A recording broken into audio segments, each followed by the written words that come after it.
Beatrice Holloway counted the empty platform twice because she refused to believe it the first time. 6 months of letters. 37 pages of promises. A man who wrote, "I will be there when that train arrives if I have to crawl through a blizzard to do it." And he wasn't there. Not late.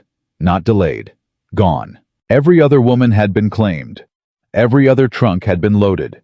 Every other wagon had rolled away into the Wyoming dust, while Beatrice sat perfectly still and watched her future dissolve in the afternoon heat like it had never existed at all. She did not cry. She opened her notebook and started calculating what came next. If this story is already sitting heavy on your chest, you're exactly where you're supposed to be. Subscribe to this channel right now and hit that bell so you never miss a single episode. Drop your city in the comments. I want to see how far this story travels. Now let's go back to that platform. Beatrice Holloway had made exactly one mistake in her 29 years, and she had made it with her eyes wide open. She had believed a man's words more than his actions, because he hadn't had any actions yet. Only beautiful, careful words, written on paper that couldn't lie the way a face could. 37 letters from a wheat farmer named Caleb Whitlock outside Red Hollow, Wyoming territory, promising her a home and a partnership and a life built on honesty. And she had packed up everything she owned, sold what she couldn't carry, and traveled 2,000 miles on the strength of those words. That was the mistake, not the hoping. She refused to call hope a mistake. The mistake was forgetting that paper was patient and men were not. She sat beside her trunk on the platform and did not move when the last wagon rolled away. She did not stand and shade her eyes and search the road. She did not ask the station agent if any messages had come in on the wire. She simply sat and let the silence settle around her, the way dust settled after a wagon passed slowly, completely covering everything. The station agent's name was Horace. She knew this because it was written on a small placard above his window. Horace had looked at her 3 times in the past 20 minutes and said nothing on all 3 occasions, which she respected. She did not need commentary. She needed time to think. She thought. $43 in her purse. A sewing box with good shears, 3 spools of strong thread, and every needle she owned. Skills in her hands that no man's absence could touch. A boarding house address written in her notebook in ink that had not smudged despite the heat. She was not ruined. She was inconvenienced, which was a very different thing, and she intended to keep the difference clear. "Excuse me." She looked up. A woman stood 2 feet away. Young, perhaps 22, in a traveling dress that had started the day pressed and was losing the argument with Wyoming humidity. She had a pink face and an expression that mixed sympathy with the particular discomfort of someone who wants to help but isn't certain how. Is there someone coming for you?" the young woman asked. "There was supposed to be," Beatrice said. "Oh." The young woman looked at the empty road. "My husband he went to get the wagon from the livery. He'll be right back." She paused. "I could ask him if he knows." "That's very kind," Beatrice said. "I'll be fine." "Are you sure? Because we could—" "I'm sure." She said it gently, but clearly, the way you close a door without slamming it. "Thank you." The young woman hovered another moment, then moved away toward the livery end of the platform, and Beatrice returned to her calculations. The boarding house on Milner Street. $3 a week according to her research. 14 weeks on what she had, if she was careful. More than enough time to establish herself. Red Hollow was small, but it had women, and women had clothing that needed making and mending, and she had never once in her life failed to find work when she committed to looking for it. She would be fine. She was always fine. The problem with always being fine, she thought, was that it left very little room for anything else. She had been fine after her mother died. Fine after her father followed 6 months later, as though he'd been waiting for permission to go. Fine when the dress shop started failing. Fine through 2 brutal winters of barely keeping the lights on. Fine when she finally locked the door for the last time and turned in the key. She had been fine through all of it with a steadiness that people admired from a distance, and that cost her privately more than she ever told anyone. And she had answered Caleb Whitlock's advertisement because she was tired of being fine alone. That was the truth of it. Not desperation. Not naivety. She had answered because 37 years of being fine in an empty room was enough, and she had thought she had genuinely believed that a man practical enough to ask for a practical woman might be honest enough to want one when she arrived. She had been wrong. Fine. She straightened her spine and opened her notebook to a fresh page. She was 3 lines into her calculations when the trouble started. 2 men came down the platform steps from the street side. Both of them, the kind of men who moved through public spaces like they owned them, which in Beatrice's experience meant they owned very little else. The taller one had a silver watch chain, and the shorter one had a smirk that had probably gotten him slapped more than once in his life without teaching him anything. They were not station men. They were townsmen out for the last of the afternoon air. They saw her immediately. She felt it before she looked up that particular shift in male attention that a large woman learned to recognize early in life the way it arrived, not with interest, but with the intention to comment. "Well," the taller one said, not quietly. "Looks like somebody's man thought better of it." The shorter one laughed. Beatrice did not look up from her notebook. "Can't say I blame him," the shorter one said. "Long way to come for a disappointment." She wrote another line. Her handwriting did not change. "You hear me, sweetheart?" "I heard you," she said without looking up. "I'm choosing not to respond." A pause. They hadn't expected that. "Little rude, don't you think?" the taller one said. "Probably," she agreed, still writing. "But you started." The shorter one's smirk flickered. She could hear it in the silence that followed that small recalibration of men who'd expected either tears or flustering and got neither. "You ought to get back on that train," the taller one said, less amused now. "Nothing here for a woman like you." Beatrice closed her notebook. She looked at him directly for the first time. She said, "A woman like me has been standing on her own 2 feet since before you learned to shave. I've buried my parents, run a business, and traveled 2,000 miles on a promise that didn't hold. I am sitting on this platform doing arithmetic." She paused. "I suggest you find something more interesting to do with your afternoon." The taller man stared at her. The shorter one had gone very quiet. "Now," she said, and opened her notebook again. They left. Horace, the station agent, made a sound that might have been a cough and might have been a laugh, and Beatrice chose to interpret it as neither and simply kept writing. Her hand was steady. Her chest was not, but that was her business and nobody else's. Because the truth she would not give those men the satisfaction of knowing, was that their words had found something real, not the cruelty of them. She'd had worse said to her in kinder tones by people who thought they were being honest.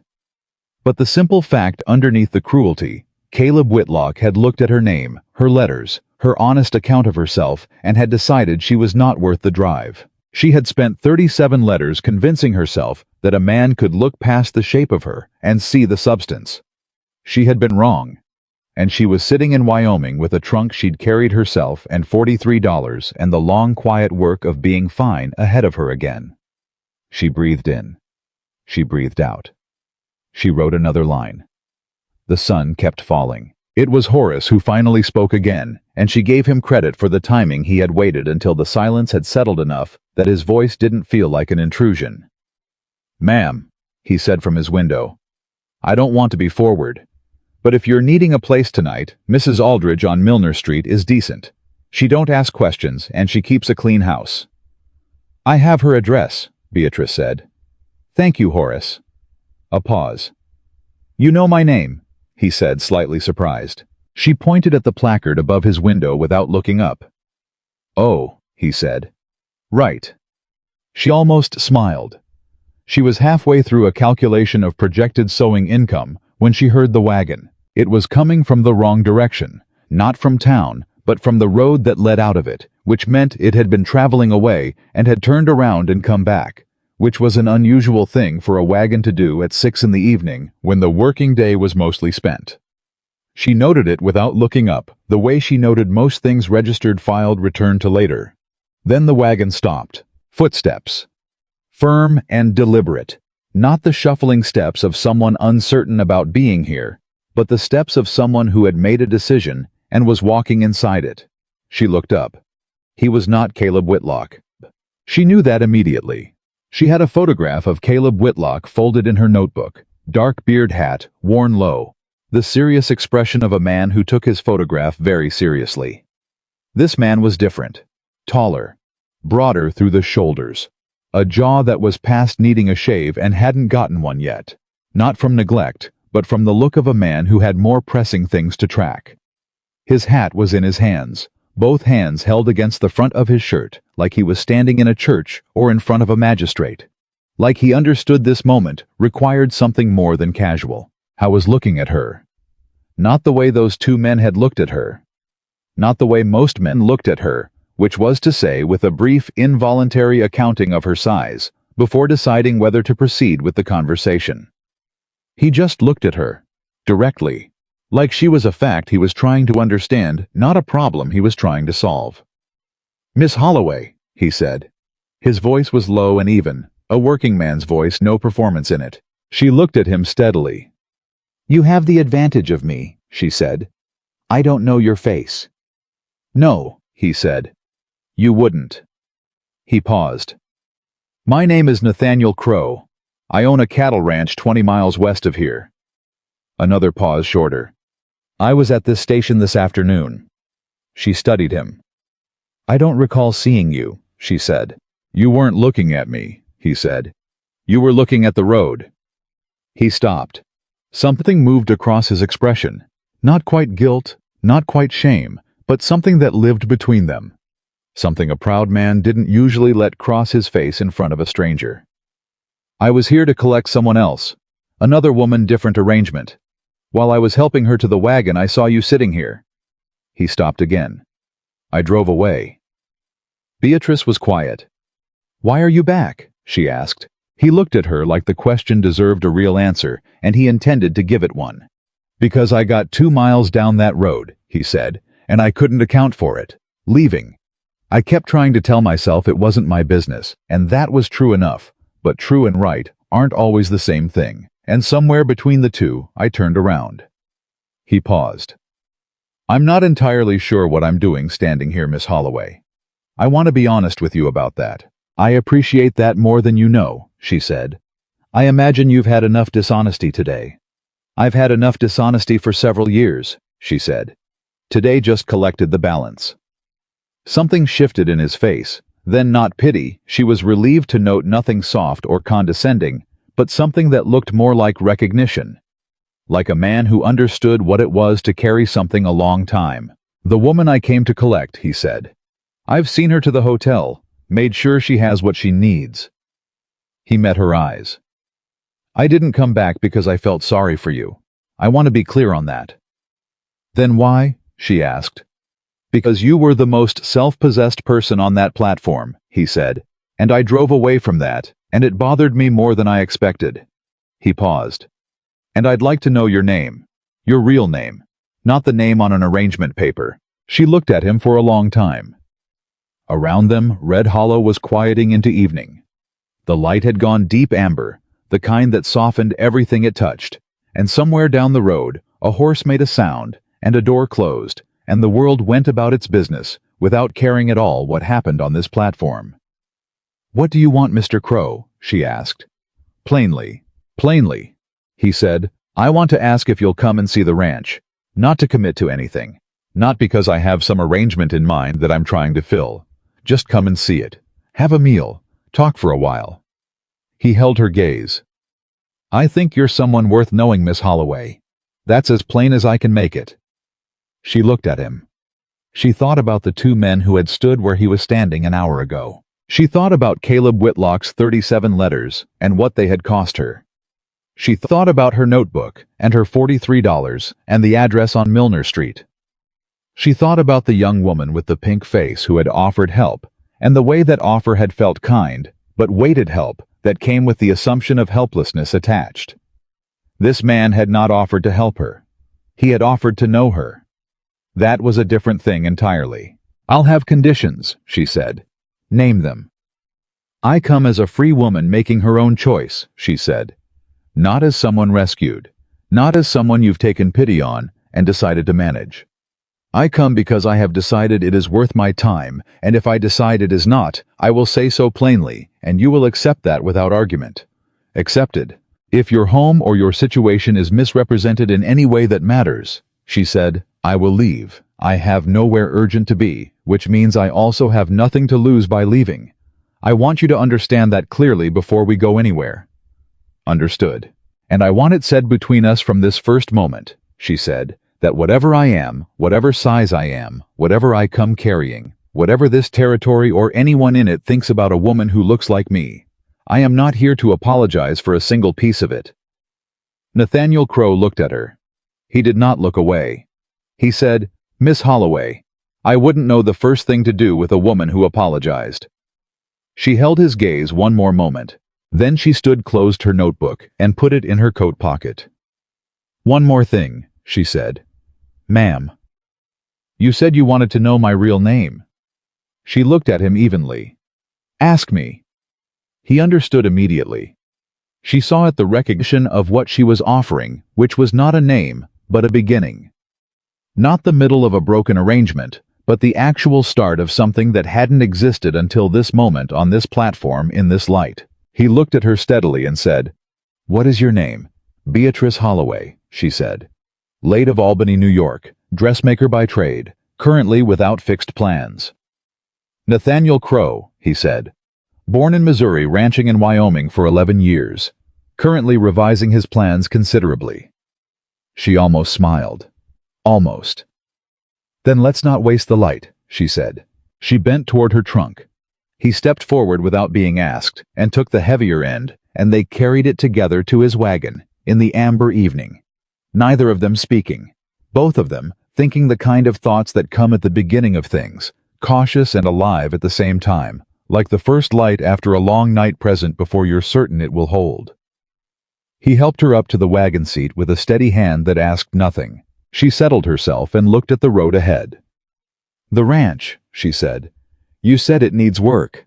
Considerable work, he said. Good, she said.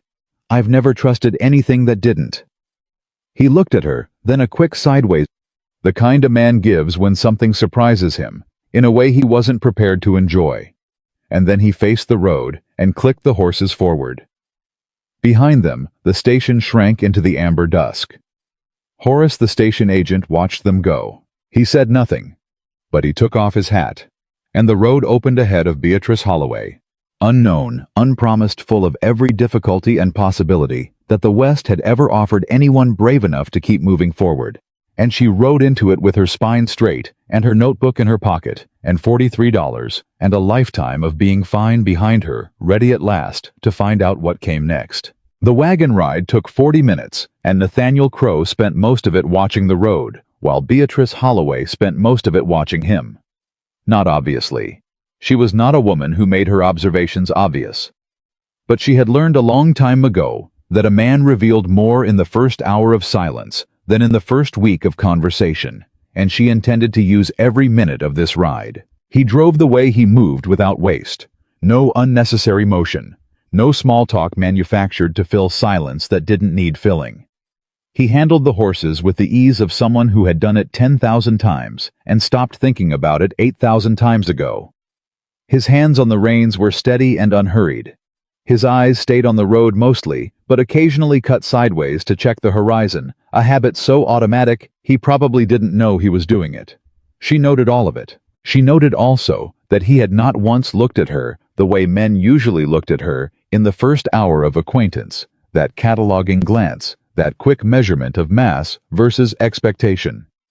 He looked at her when he was speaking to her, and at the road when he was not, which was in her experience a rarer thing than it ought to be. "How long have you been ranching?" she asked, when the silence had settled into something comfortable enough to break without damaging it. 11 years, he said. Came out from Missouri when I was 26. Bought the first 40 acres with money I'd saved working another man's cattle. Added to it 3 times since.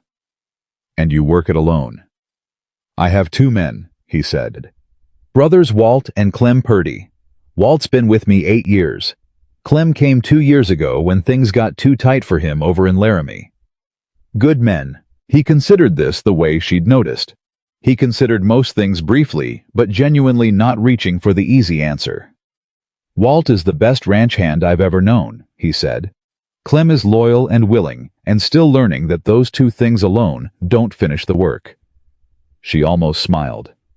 That's an honest answer. I find it saves time. It does, she agreed. They were quiet again for a while. The road was rough in places and smooth in others, and she held the wagon seat without complaint, adjusting her weight naturally with each lurch, which she'd had some practice at, given the condition of Albany streets in spring. "The woman you came to collect today," she said. "What was her name?" A pause. Not long, but real. "Margaret," he said. "Margaret Ellis, from Cincinnati." "Did you know her well?" "Through letters. 4 months of correspondence," he said. "She seemed sensible, straightforward." He paused. "I think she was both of those things. I don't think the problem was her."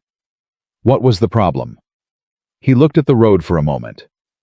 "I drove away from a woman sitting alone on a platform," he said, "because I had told myself I had a prior arrangement, and that was reason enough. And then I spent 2 miles trying to convince myself of that." He paused. "The problem was that I couldn't." Beatrice said nothing. She let that sit. "She'll be all right?" she asked finally. "Miss Ellis." "I gave her enough for a month at the hotel and the return fare," he said.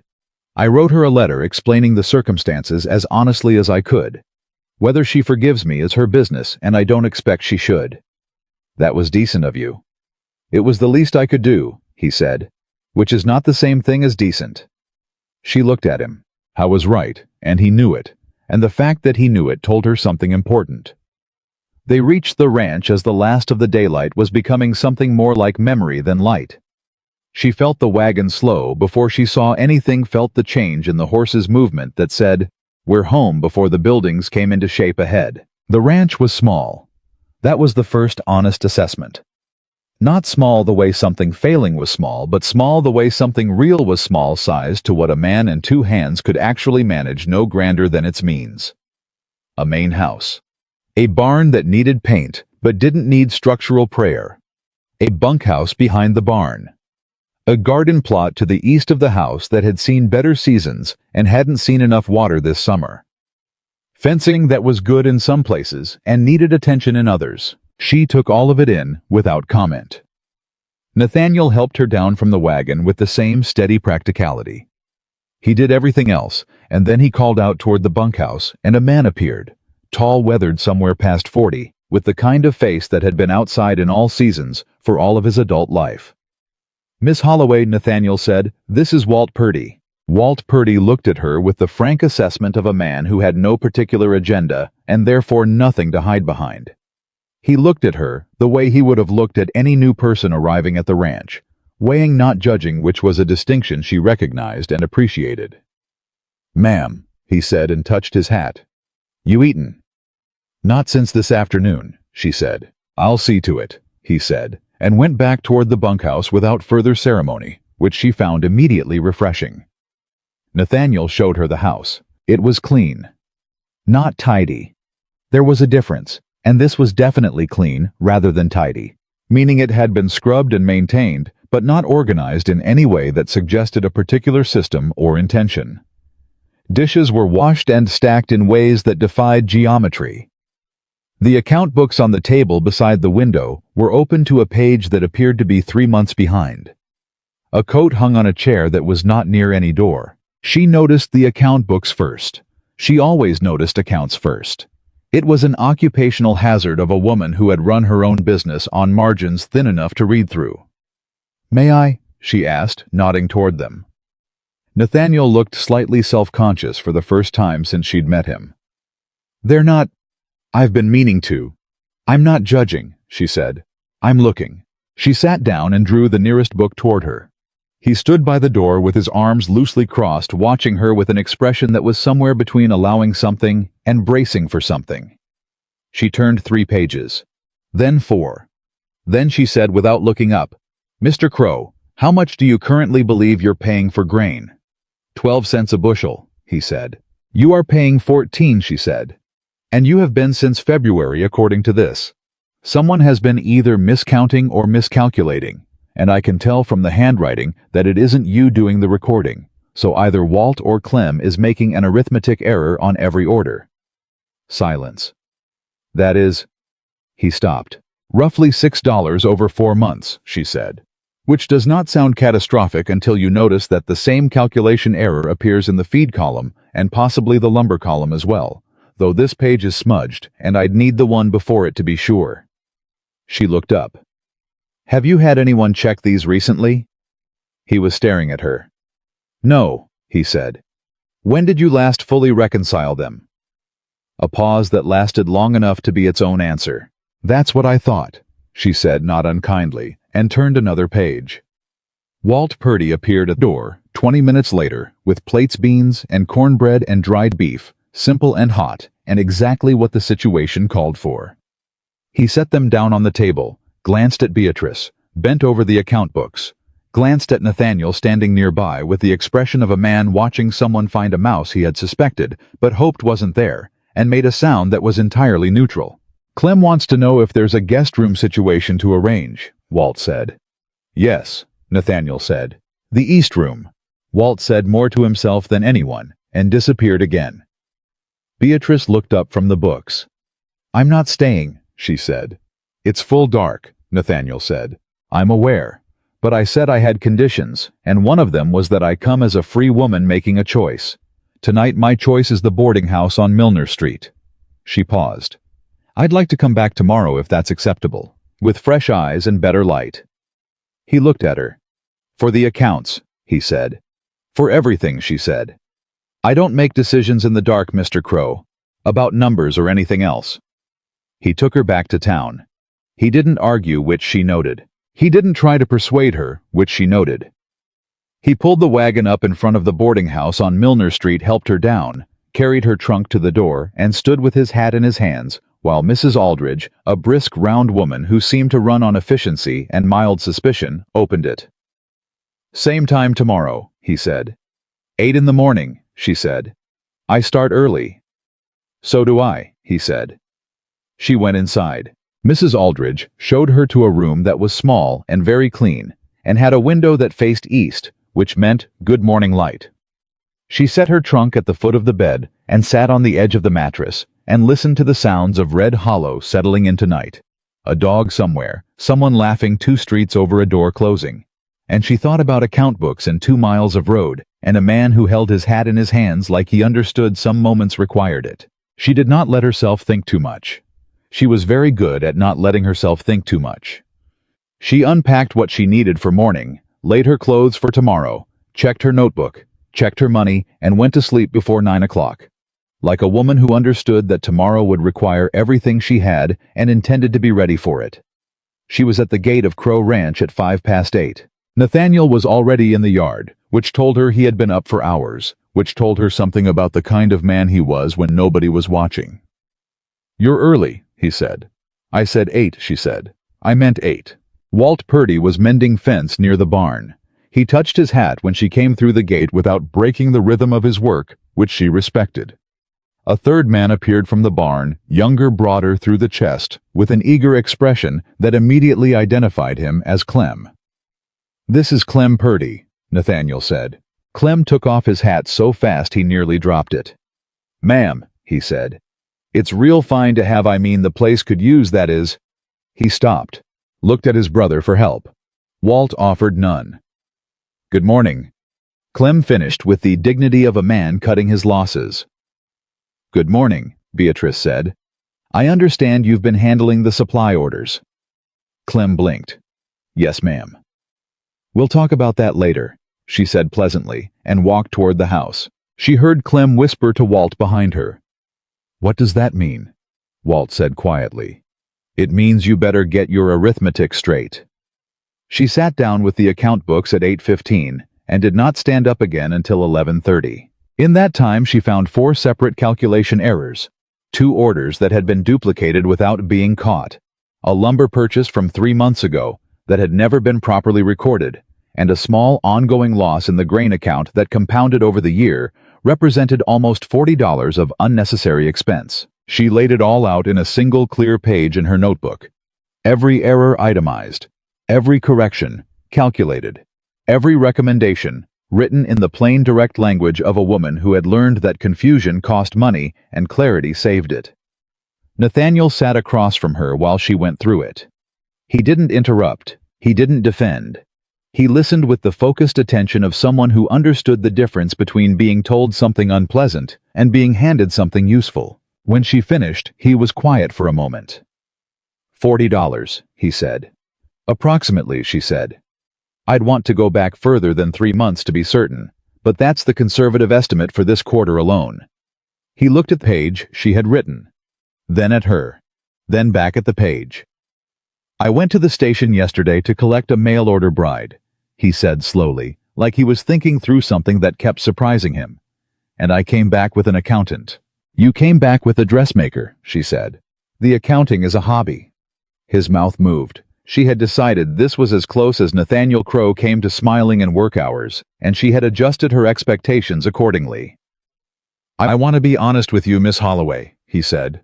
Please, she said. When I turned that wagon around yesterday, he said, I didn't have a plan. I want you to know that. I wasn't thinking about accounts or practicalities or what the ranch needed. I was thinking... He stopped, started again. I was thinking that I had left someone behind who didn't look like she needed leaving behind, and that it was a poor thing to do. She looked at him steadily. And now I have watched you spend 3 hours with books that have defeated me for the better part of a year, he said. And I am very aware that whatever I was thinking yesterday today, I'm in the presence of someone who is considerably more capable than the situation I can offer her. She set her pen down. This was, she recognized a moment. Not a romantic one. Not yet, and possibly not ever. She was too practical to build scaffolding in front of a door that hadn't opened. But a moment nonetheless. The kind where a person shows you exactly who they are by what they choose to say, when they could have said something more comfortable. Mr. Crowe, she said. I spent 2,000 miles on a train thinking about what I needed from this territory. I thought I needed a ready-made home, and an established arrangement, and a man who had already decided what he wanted, and had written it down in letters. She paused. I was wrong about what I needed. What do you need? He asked. I need useful work, she said. I need to be treated as a capable person. I need honesty even when it's inconvenient. She looked at him. I don't need rescuing, and I don't need managing, and I don't need anyone to pretend they don't see what I look like and call that respect. Real respect means seeing all of it and treating me well anyway. He didn't look away. I can do that, he said. We'll see, she said, not unkindly. Intentions are easy. It's practice that tells you whether a man means what he says. Fair, he said. She picked her pen back up. Now, tell me about the garden. He blinked. The garden. East side of the house. It's been underwatered and the rows aren't optimized for the soil quality out here. I can see where it drained wrong last season by the way the ground sits. If you're trying to supplement your food costs, which you should be given the current grain expense, that garden needs attention before autumn makes the point moot. He stared at her. You noticed all that, he said, on the way from the wagon to the door. I notice most things, she said. I've had a lot of practice with not being noticed myself. It teaches you to watch. That landed somewhere in him. She could see it, not a flinch, not a softening, but something that registered and stayed. Tell me what it needs, he said. I'll show you, she said, and stood.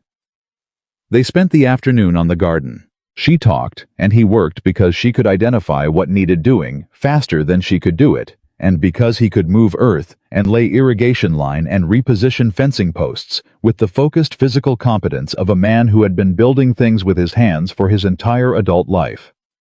Clem was recruited and proved enthusiastic if imprecise, and Walt watched from the fence line with the expression of a man seeing something he had wondered about for a while. She's something, Clem said to Walt low near the water trough. Don't say that where she can hear you, Walt said. Why not? It's a compliment. Say it to her face then, Walt said. See what she does with it. Clem considered this. Maybe later, he decided. By 3 in the afternoon, the garden had a functional water plan, a replanted section near the east wall, and a diagram in Beatrice's notebook that showed what could be planted in the remaining growing season that would produce return before the first freeze. She handed the diagram to Nathaniel. He looked at it for a long time. "You drew this in your head," he said. "I drew it in my notebook," she said. "I planned it in my head." "How long have you been doing this kind of thing?" She thought about the dress shop, about managing suppliers and inventory and seasonal planning on a budget that required her to be right about almost everything, almost all the time. "All my life," she said. "I just didn't always have a garden to do it with." He folded the diagram carefully and put it in his shirt pocket. That evening, sitting on the porch while Walt cooked something inside that smelled considerably better than last night's beans, Nathaniel said, "I need to tell you something about the ranch's finances, beyond the account books." She looked at him. "I have a mortgage," he said. "Standard enough when I took it. But the past 2 winters were hard. I've kept up with payments, but the margin is thin. Thinner than I told myself it was, until you sat down with those books today and showed me what the numbers actually said." He paused. "I'm not telling you this to alarm you. I'm telling you because you told me honesty was a condition, and this is part of the honest picture." She was quiet for a moment. "Who holds the mortgage?" she asked. "A man named Gerald Hatch," he said. "He runs the land office in Red Hollow, bought out the original banknote 2 years ago when the bank consolidated." Something moved through her quick and careful. "Does he do that often?" she asked. "Buy out banknotes privately?" Nathaniel frowned slightly. "He's done it with a few properties around here. He's a businessman. Land is his interest." "What kind of interest does a private man have in holding mortgages on working ranches?" she said. It was not exactly a question. It was the sound of her mind moving. "I suppose—" He stopped. "What are you thinking?" "I'm thinking that a man who is interested in land and who acquires debt instruments from struggling ranchers is not necessarily interested in being repaid," she said. "Sometimes a mortgage is a purchase waiting for the right moment to complete itself." Nathaniel went very still. "You think Hatch is trying to get the ranch," he said. "I think it's worth knowing more about Gerald Hatch before your next payment is due," she said. "That's all I'm saying. I could be wrong." "You don't sound like you think you're wrong." She looked at him steadily. "I spent 6 years running a small business in Albany. I have seen 3 different variations of what I just described, and every time the people who lost their property were the people who assumed they were dealing with an ordinary creditor." She paused. "When is your next payment?" 6 weeks, he said. She nodded, said nothing. The porch held them both for a moment in the kind of silence that was full, rather than empty. The kind that comes when 2 people are thinking about the same serious thing from different angles and haven't yet decided what to do about it. "Miss Holloway," he said. "Yes." "Why are you telling me this?" he said. "You could have noted it and said nothing. This isn't your problem." She looked at him. "Mr. Crowe," she said, "you turned a wagon around in the middle of Wyoming because leaving a stranger on a platform didn't sit right with you. You didn't have to. It cost you time and money and a prior arrangement, but you did it because it was the right thing to do." She held his gaze. "I am capable of the same logic." He looked at her for a long time. Then Walt appeared at the door and said dinner was ready, and the moment shifted, but not before Beatrice saw something in Nathaniel Crowe's expression that she filed away carefully the way she filed everything. Not hope. She was still too careful for hope. But the beginning of something she didn't have a word for yet. Something that felt for the first time in a long time like it might be worth finding one. Over dinner, Clem finally gathered his courage. He looked at Beatrice across the table and said, "Ma'am, I owe you an apology about those numbers." She looked at him. "It wasn't deliberate," he said. "I just never was much good at columns. Didn't think it mattered much as long as the supplies came in right." "The supplies came in right," she said. "The money didn't go out right. Those are 2 different problems." Clem nodded miserably. "Can you read?" she asked. "Yes, ma'am. Well enough." "Then tomorrow morning," she said, "I'll show you a method that doesn't require you to be good at columns. It requires you to be good at following a system. Can you do that?" Clem blinked. You're going to teach me?" "Unless you'd prefer to keep losing Mr. Crowe's money by accident," she said. "No, ma'am." He sat up straighter. "I can follow a system." Walt across the table said nothing, But he reached for his coffee with the unhurried motion of a man who was quietly, privately satisfied with how the evening had turned out. After dinner, Nathaniel drove her back to town. The road was the same road as the night before, but it felt different. The way the same road always felt different, depending on what you were carrying when you traveled it. Last night she had been on it for the first time in the dark, uncertain of everything, certain only of herself. Tonight, she had something more, not certainty, not answers, but the texture of a situation she was beginning to understand. "I'd like to come back tomorrow," she said. "I'd like that," he said. "I want to look at the full mortgage document," she said. "Not because I'm planning anything, because I want to see what Hatch's actual terms are before you make another payment." He glanced at her. "You think there's something in the terms?" "I think the terms are worth reading carefully," she said. "A lot of people sign documents and assume the language is standard. Sometimes it is." She paused. "Sometimes it isn't." He was quiet for a moment. "Miss Holloway," he said. "Yes. Are you aware that you arrived in Wyoming territory yesterday with no fixed plans?" "I'm very aware of that," she said. "You've fixed several of them since," he said. "It was not a complaint. It was the sound of a man noticing something and deciding whether to name it." "I work fast when I see what needs doing," she said. "I'm beginning to understand that," he said. She looked at the dark road ahead of them. "Mr. Crowe," she said after a moment, "whatever this turns out to be, I want you to know that I haven't decided anything. I am not here because I have no choice. I am here because so far you have given me reason to keep showing up." She paused. "The moment you stop doing that, I will say so directly." "And if I keep doing it," he said. She considered this. "Then we'll see what we're building," she said. The lights of Red Hollow appeared ahead. Neither of them spoke again until the wagon stopped in front of Mrs. Aldridge's boarding house, and he helped her down, and she took her leave with a nod that was formal and meant nothing formal at all. Inside, in the small east-facing room, she sat on the edge of her bed and opened her notebook to a fresh page. At the top she wrote, "Gerald Hatch, Land Office, Mortgage Holder." Below that she wrote terms. Timeline. Other properties acquired. Below that, after a pause, she wrote one more line. She looked at it for a long time. Then she closed the notebook, set it on the table beside the lamp, and went to sleep with the focused calm of a woman who had learned that the most dangerous situations were rarely the ones that arrived loudly. The ones that arrived quietly, smiling with paperwork, those were the ones that required everything you had. And Beatrice Holloway had been preparing for exactly that kind of fight her entire life. She found it on the third page. Beatrice had been sitting at Nathaniel's table since 7 in the morning with the mortgage document spread flat in front of her, a cup of coffee going cold at her elbow, and the focused stillness of a woman who had learned that the most important things were almost never on the first page. Walt had brought the coffee without being asked. Clem had attempted conversation twice and been gently redirected both times. Nathaniel had said nothing, which was exactly right. She found it on the third page, buried in a subordinate clause of the repayment section, written in the kind of language that was designed to be read past rather than read carefully. She read it carefully. Then she read it again. Then she set her pen down, very slowly, the way you set something down when you need your hands to be still so your mind can move. "Mr. Crowe," she said, "come look at this." He was at her side in 4 steps. She pointed to the clause without touching it. He read it. She watched his face.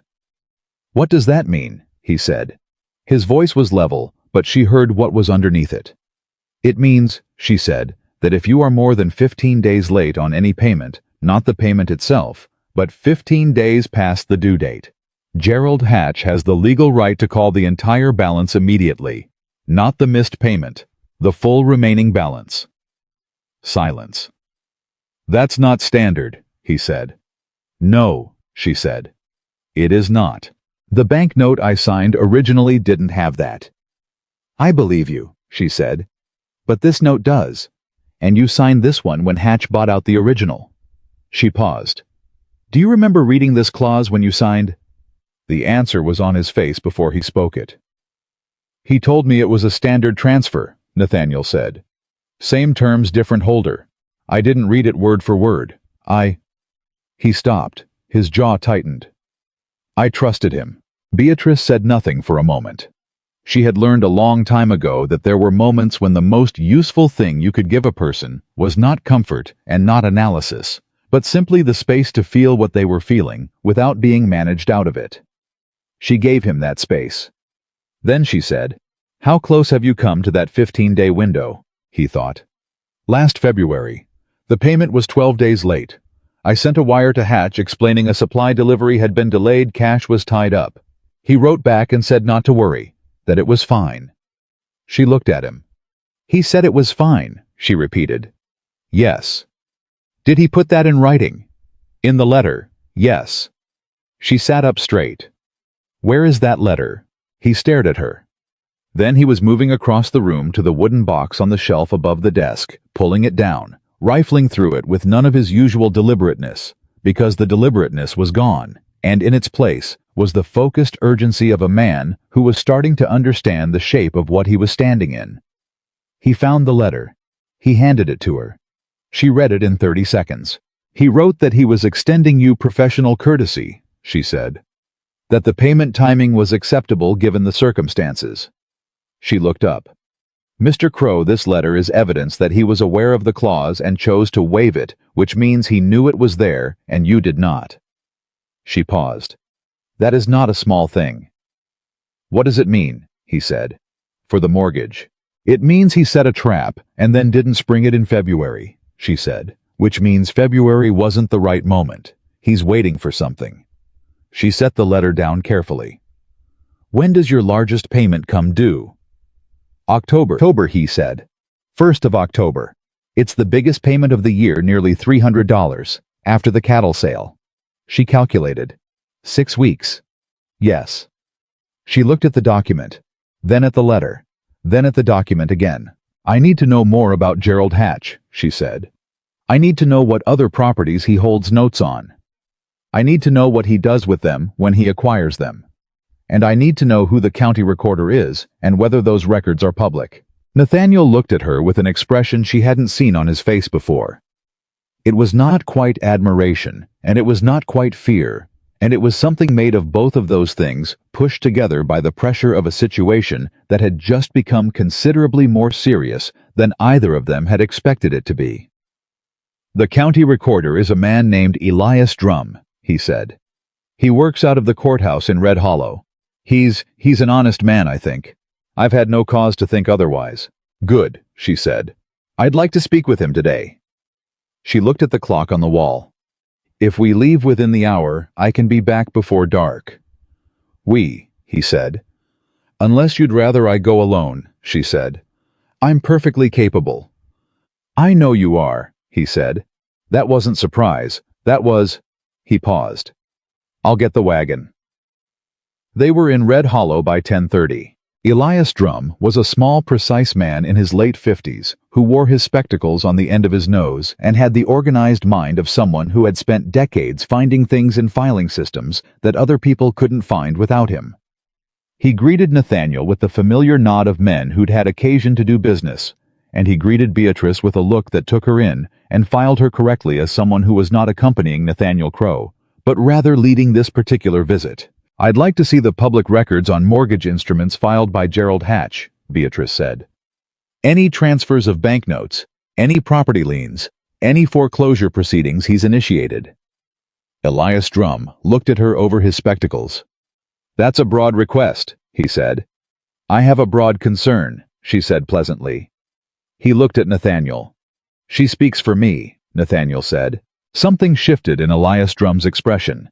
Not resistance exactly, but the careful calculation of a man who knew things he hadn't been asked directly. He turned without another word and went into the back room, and they heard the sound of drawers opening and the careful movement of a man who knew exactly where everything was. He came back with a ledger. He set it on the counter between them and stepped back, which was a choice Beatrice noted. He stepped back far enough to give them privacy, which was the action of a man who wanted this information seen without wanting to be the one who pointed at it. She opened the ledger. She found Gerald Hatch's name in 4 minutes. And then she went very still. Because Gerald Hatch had not bought out one banknote in the past 3 years. He had bought out 11. 11 properties, 6 ranches, 2 farms, 3 smaller homestead parcels spread across the county. She ran her finger down the list and checked dates. The oldest acquisition was 4 years ago. The most recent was 8 months ago.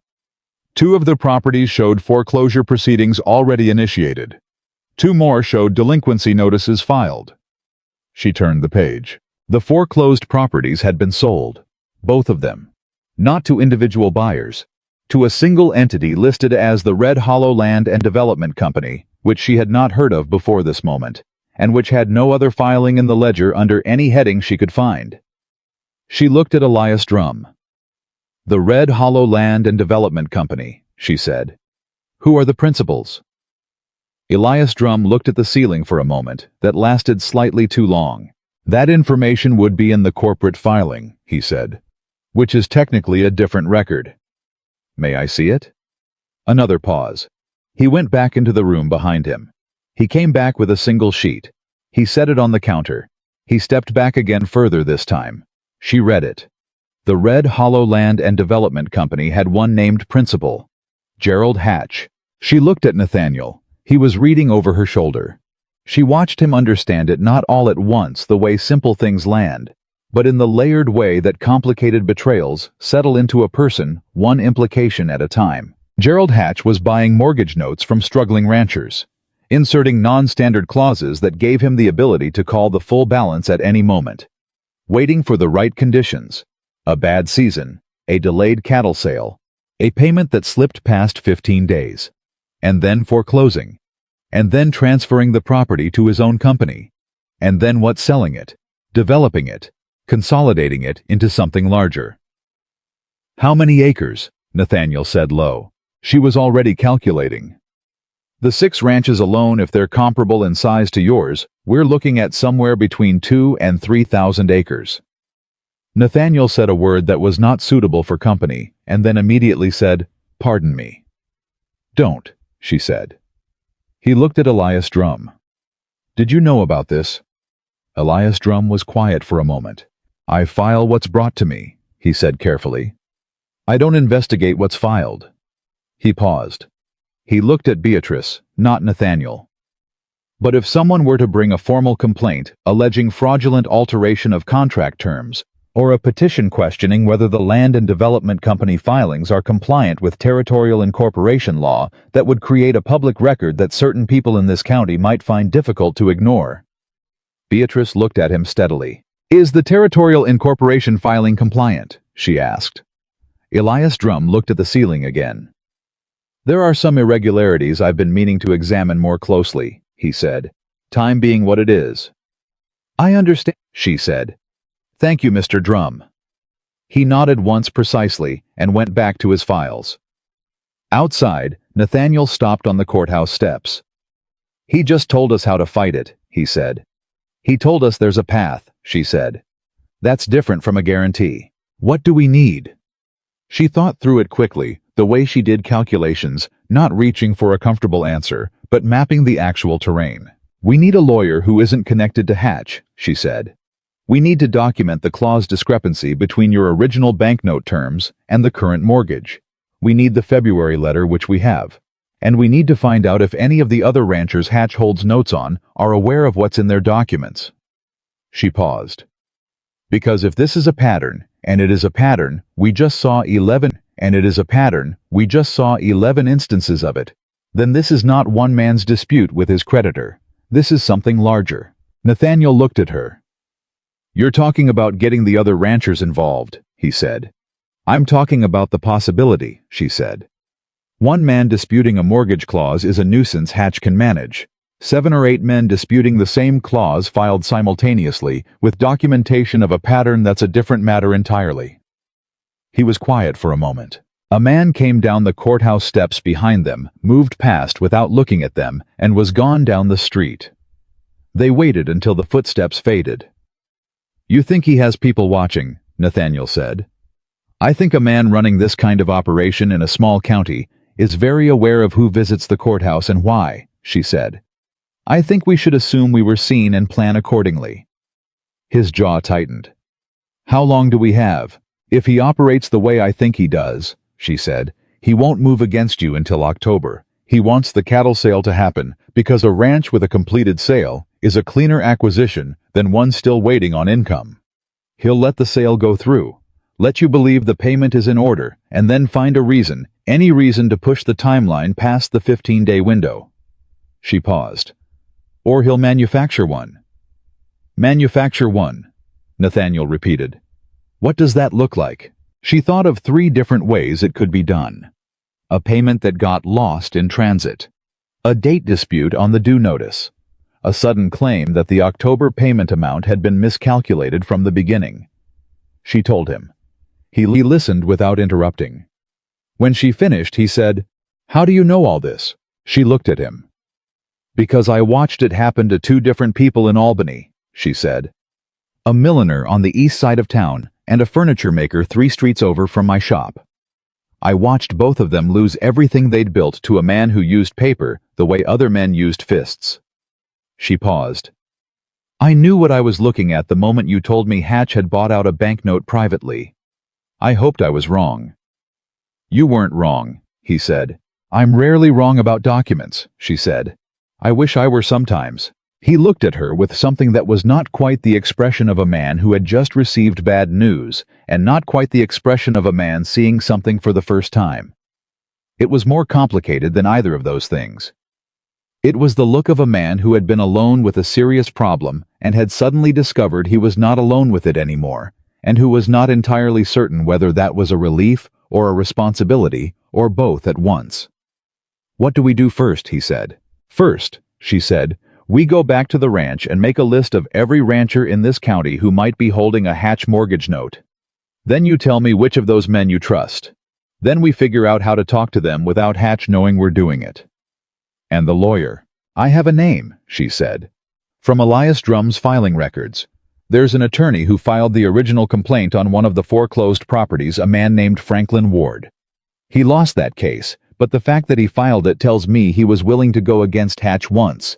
Willingness matters. Nathaniel stared at her. You got all that from a ledger in 15 minutes, he said. I read fast, she said. And I pay attention to who's willing to stand up and who isn't. It's the most important thing you can learn about any situation. She met his eyes. Now come on, we're burning daylight and we have work to do. They were back at the ranch by noon. Walt knew immediately that something had shifted. He had the instincts of a man who had worked beside Nathaniel Crowe for 8 years, and he read the set of Nathaniel's shoulders and the pace of Beatrice's walk across the yard, and said nothing, which was exactly right, and waited. Nathaniel told him everything over lunch. Walt listened without expression. When Nathaniel finished, Walt set down his fork and said, Jim Calloway. What about him? Nathaniel said. He came by in June looking to borrow the post-hole digger, Walt said. While he was here, he mentioned his payment schedule had changed, said his lender had sent a new notice adjusting the October date. He thought it was a mistake. I told him to write and ask. Walt paused.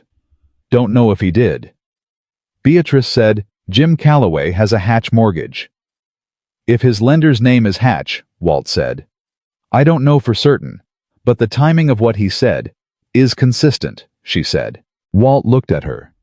You think Hatch is moving on multiple properties at once?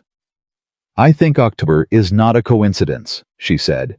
A man who has been doing this for 4 years knows how to time it. You don't call 11 notes individually. You call them in a cluster before anyone has time to compare notes. She paused.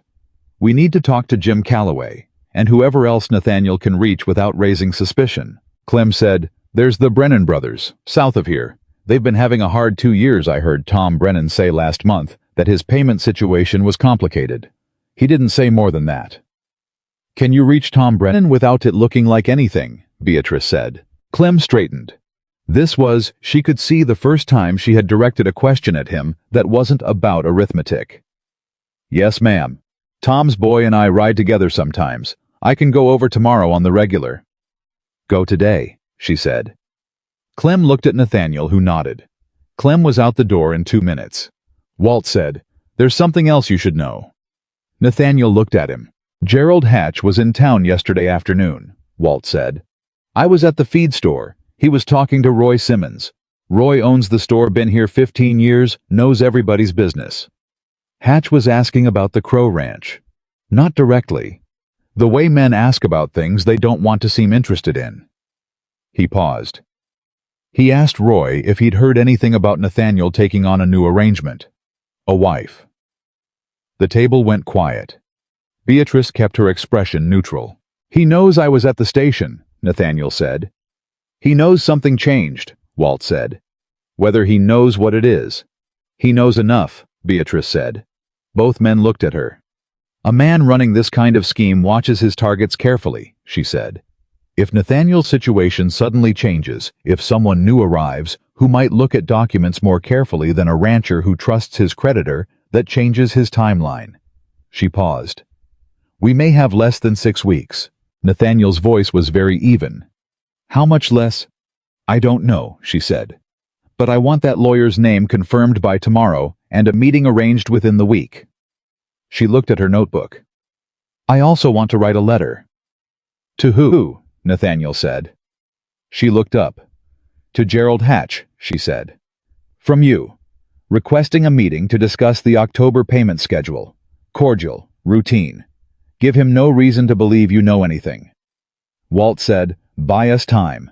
And see what he does, she said.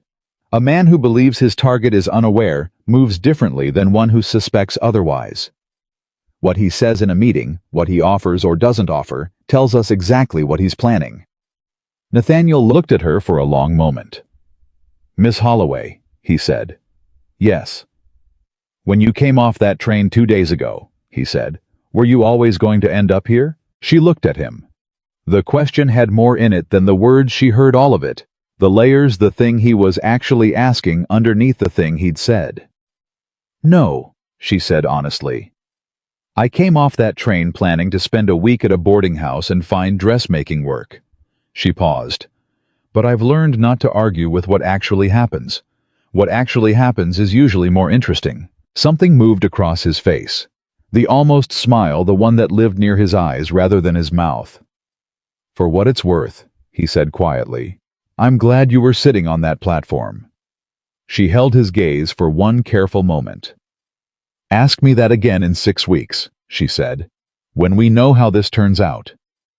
She began writing the letter to Gerald Hatch. She wrote it in Nathaniel's hand, or rather she dictated it word by careful word, while Nathaniel wrote because his handwriting on his own stationery was the thing that made it real, and she wanted every word exactly placed. Cordial, professional, slightly deferential in tone, which she knew cost Nathaniel something to write, and she respected him for writing it anyway, without being asked twice. When it was done, she read it back. This will work, she said. You sound certain. I've written letters designed to reveal information by the response they generate, she said. Not often, but enough to know how it's done. She folded it carefully. What he writes back will tell us whether he knows we've been to the courthouse. And if he knows? She looked at him steadily. Then we move faster, she said. Clem came back at 4:30, with Tom Brennan's younger brother Daniel in the wagon beside him, which was not what Beatrice had asked for, and was also exactly what was needed. Daniel Brennan was 25, raw-boned and furious in the clean, bright way of young men who have just discovered that something they trusted was designed to hurt them. He had, it turned out, seen the clause in his family's mortgage 3 weeks ago, when his mother had gone through the document looking for the payment amount. He had told his brother. His brother had told him it was probably nothing. It's not nothing, Beatrice said. No, Daniel said. I can see that now. He looked at Nathaniel. Tom's going to want to know everything. Bring him tomorrow, Nathaniel said. He won't come without proof, Daniel said.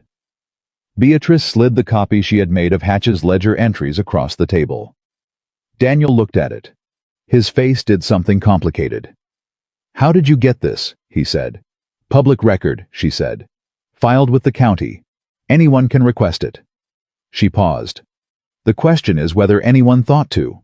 Daniel looked at her with the expression of someone recalibrating a situation rapidly. Who are you? He said, not rudely, genuinely. Someone who reads documents carefully, she said, and who doesn't like what I read. He took the copied pages. He stood. He looked at Nathaniel. I'll bring Tom tomorrow. And Jim Calloway if I can find him tonight. He paused at the door. Mr. Crowe, you got lucky. Nathaniel said, I know. After Daniel left the ranch was quiet for a moment.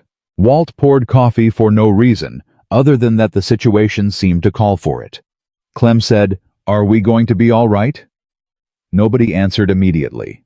Then Beatrice said, That depends on how many people show up tomorrow and how fast we can move. She picked up her pen. So let's make sure we're ready. She worked until 8 o'clock.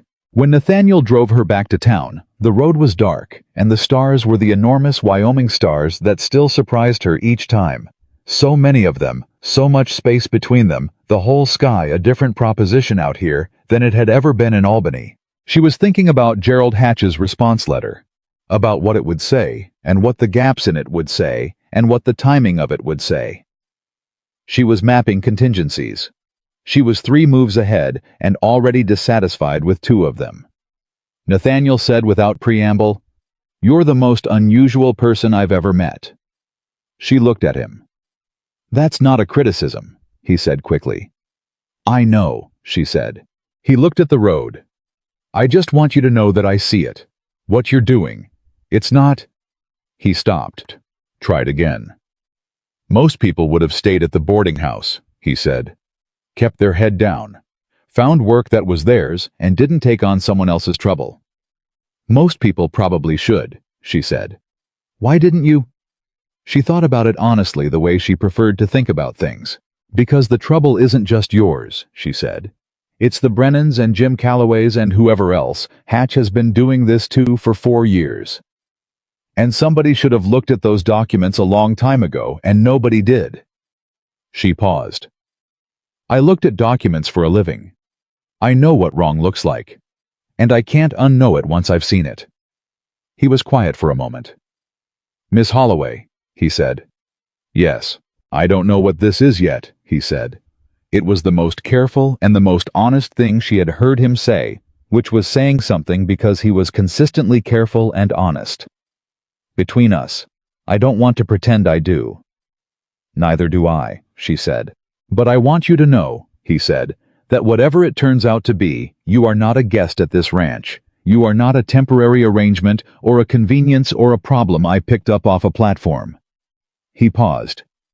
You are the most real thing that has happened to me in a very long time, and I don't know what to do with that yet. But I know it's true. The lights of Red Hollow were coming up ahead. Beatrice looked at them. She thought about 37 letters that had turned out to mean nothing. She thought about a man who wrote 12 words at the end of a wagon ride that meant more than all 37 of them put together. She said, Keep being honest with me, Mr. Crowe. That's what you can do with it. He pulled up in front of Mrs. Aldridge's. He helped her down. She was at the door when he said Beatrice. It was the first time he had used her name. She turned. Howe was standing beside the wagon with his hat in his hands, the way he had stood on the platform the first night, and something about the echo of it, the deliberateness of it, the same posture in a completely different moment, made her chest do the thing she had been carefully not allowing it to do for 2 days. Be careful tomorrow, he said. Hatch will hear that we've been asking around. He may move before we're ready. She looked at him for a moment. I know, she said. She went inside. She sat on the edge of the bed in the east-facing room. She opened her notebook. She wrote nothing. For the first time in longer than she could remember, the calculations could wait. Gerald Hatch's response letter arrived on Thursday. Beatrice was at the ranch when Walt brought it in from town, and she knew before Nathaniel had finished breaking the seal that the timing was wrong. 3 days was too fast. A man with nothing to hide answered letters in his own time. A man calculating his next move answered them quickly, because quick answers controlled the pace of things. She held out her hand. Nathaniel gave her the letter without a word. She read it standing up, which was how she read things she expected to be urgent. It was 4 sentences long. Gerald Hatch wrote that he was glad to hear from Nathaniel, and that the October payment schedule was indeed something they should discuss in person. He wrote that he happened to be planning a visit to several properties in the area the following week, and that he would stop by Crowe Ranch on Tuesday if that was convenient. He wrote that he was certain everything would be sorted to mutual satisfaction. He did not write that he was glad to discuss it. He wrote that he was glad to hear from Nathaniel, which was a different emphasis entirely. The emphasis of a man noting that contact had been made, that the target had reached out first, which in the game Hatch was playing meant the target had blinked. He also did not ask any questions. A man who believed the letter was routine would have asked a question. Something ordinary. How are the cattle? How was the season? Is the payment amount giving you trouble? The absence of any question meant he already knew everything he needed to know and was simply confirming the visit. He knows, Beatrice said. Nathaniel looked at her. You're sure? He's coming Tuesday, she said. Not to discuss the payment, to look at the property. She set the letter on the table. He's moving the timeline. He doesn't want to wait until October. Walt from the doorway. What changed? We did, Beatrice said. We went to the courthouse. He heard. And now he's coming to see what he's dealing with before he decides his next move. She picked up her pen. Which means we have 4 days instead of 6 weeks. The silence that followed was the kind that had weight. Clem broke it. 4 days to do what? To be ready, she said. Tom Brennan is coming this morning. Jim Calloway confirmed yesterday. I need both of them to bring their mortgage documents. I need Franklin Ward here by tomorrow at the latest. Has anyone been able to reach him? I sent word yesterday, Nathaniel said. He's in Laramie until Friday. His clerk said he'd give him the message. Friday is cutting it close, she said. But it'll have to do. She looked at the letter one more time.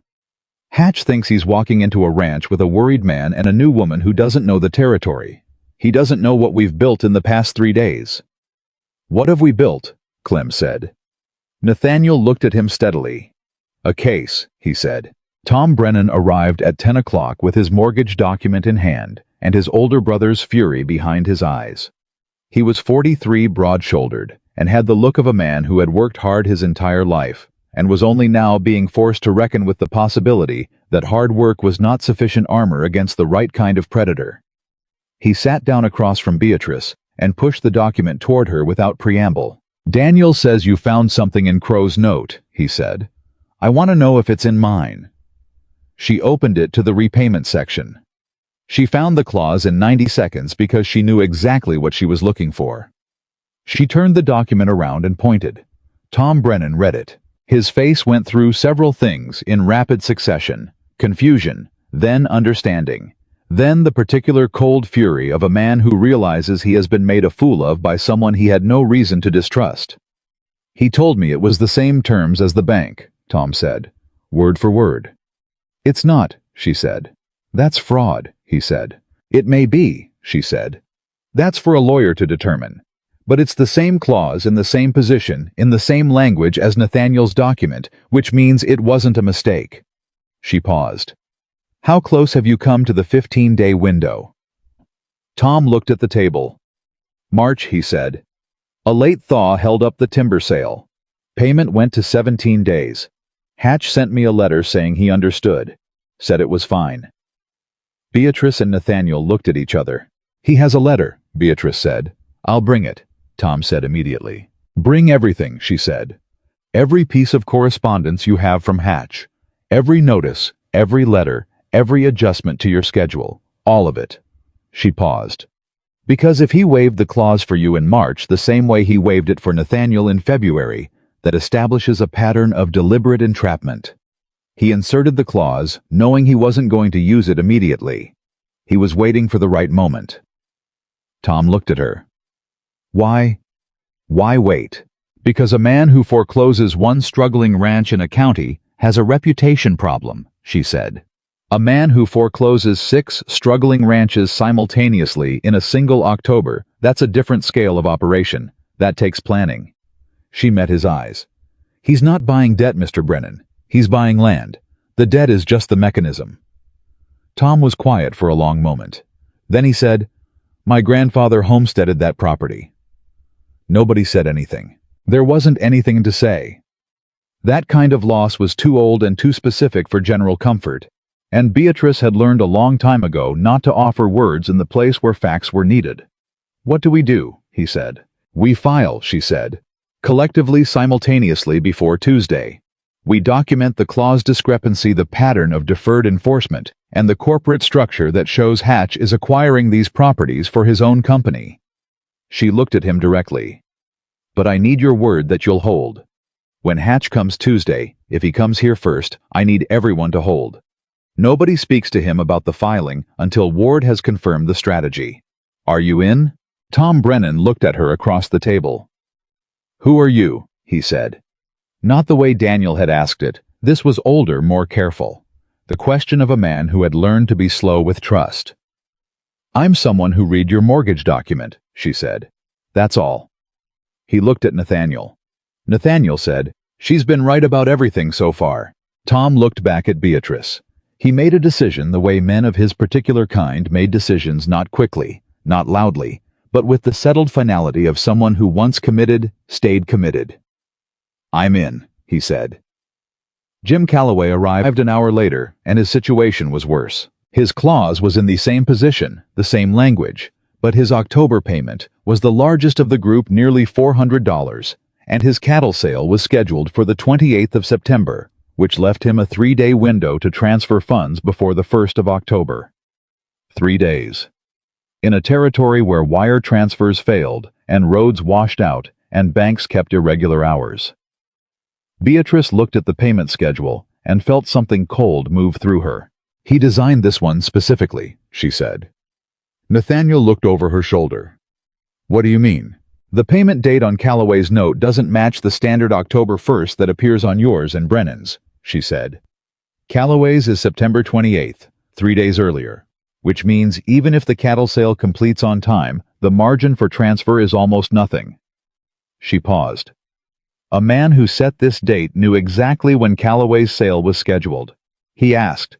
He got the information and then set the date to make the window impossible. Jim Calloway had gone very still across the table.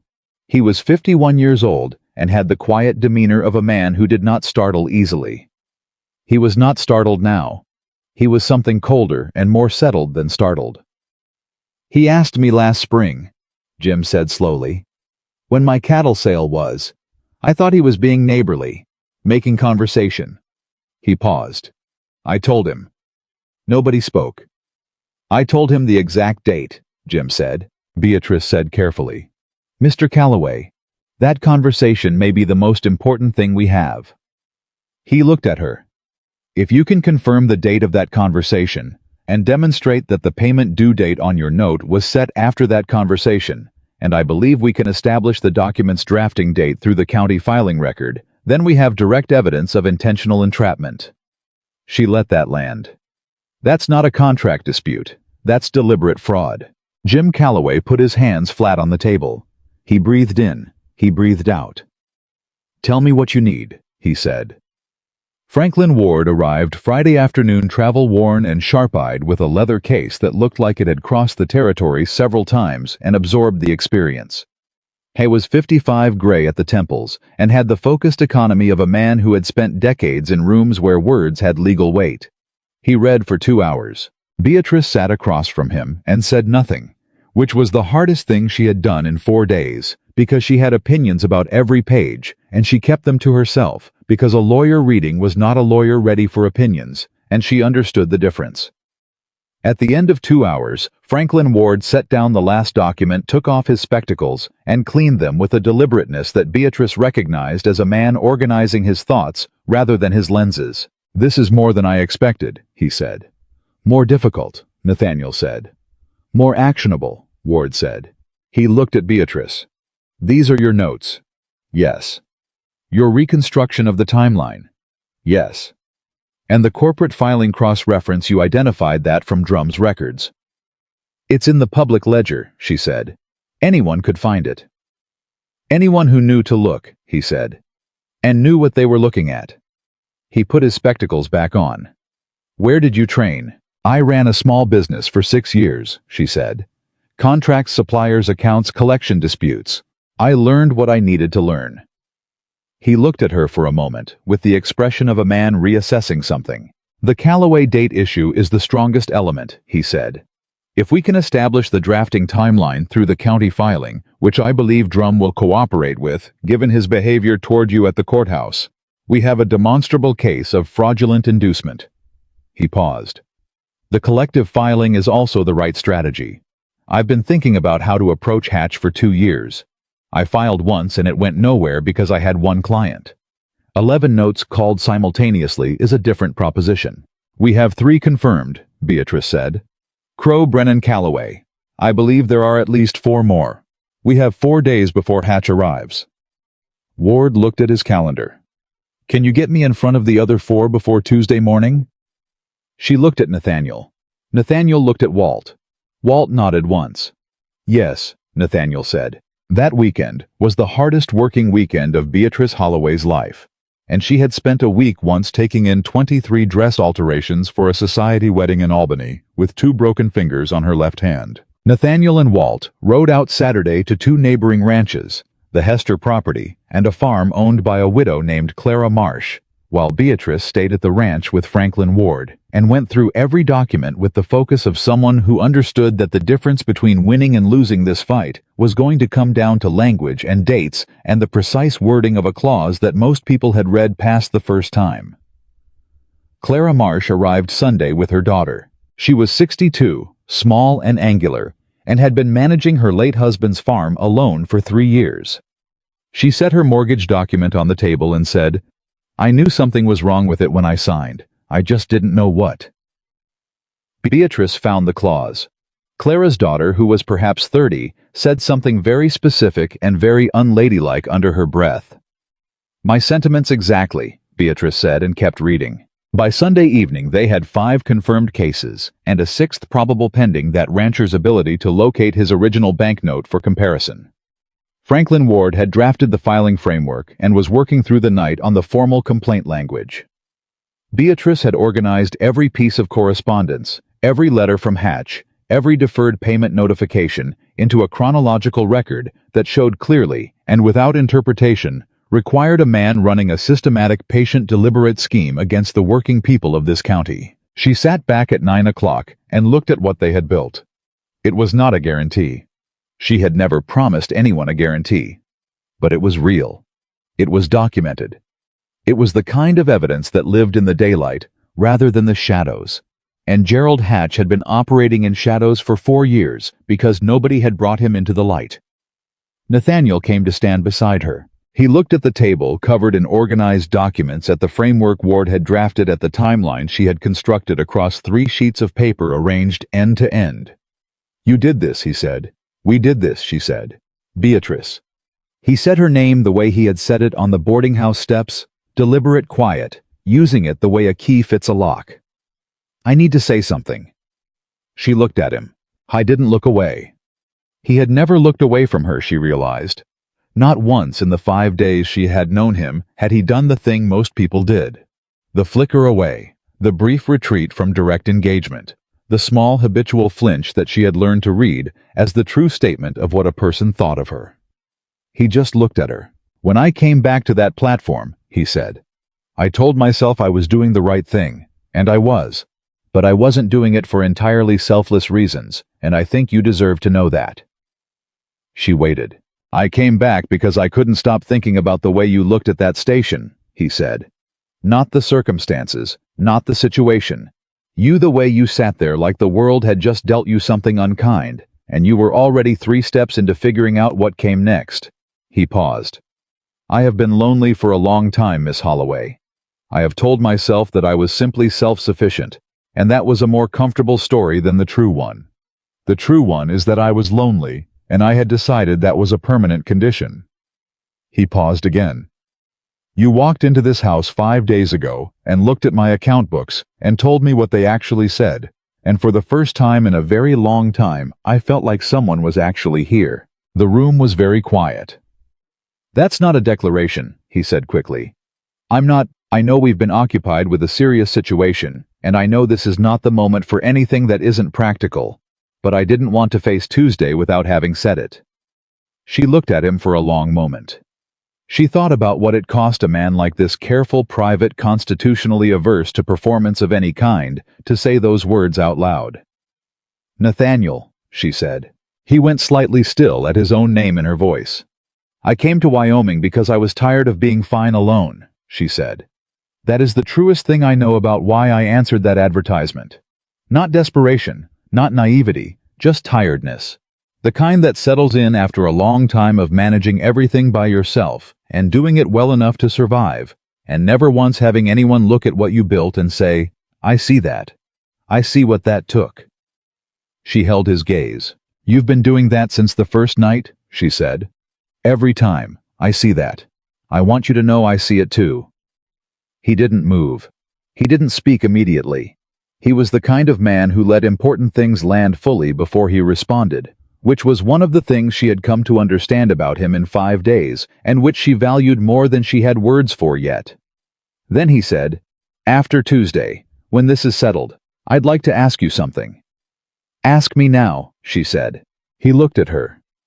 "I'm not going to do it in the middle of a legal battle," he said. "You deserve a better moment than that." She almost smiled. "You're very particular about moments." "I asked your name twice," he said. "You know I'm particular about moments." This time she did smile. She turned back to the documents. "After Tuesday," she said. Monday arrived with Gerald Hatch's second letter. It was hand-delivered, which was the first wrong thing. A letter sent through the post to arrive Monday morning for a Tuesday meeting was a letter sent Thursday or Friday.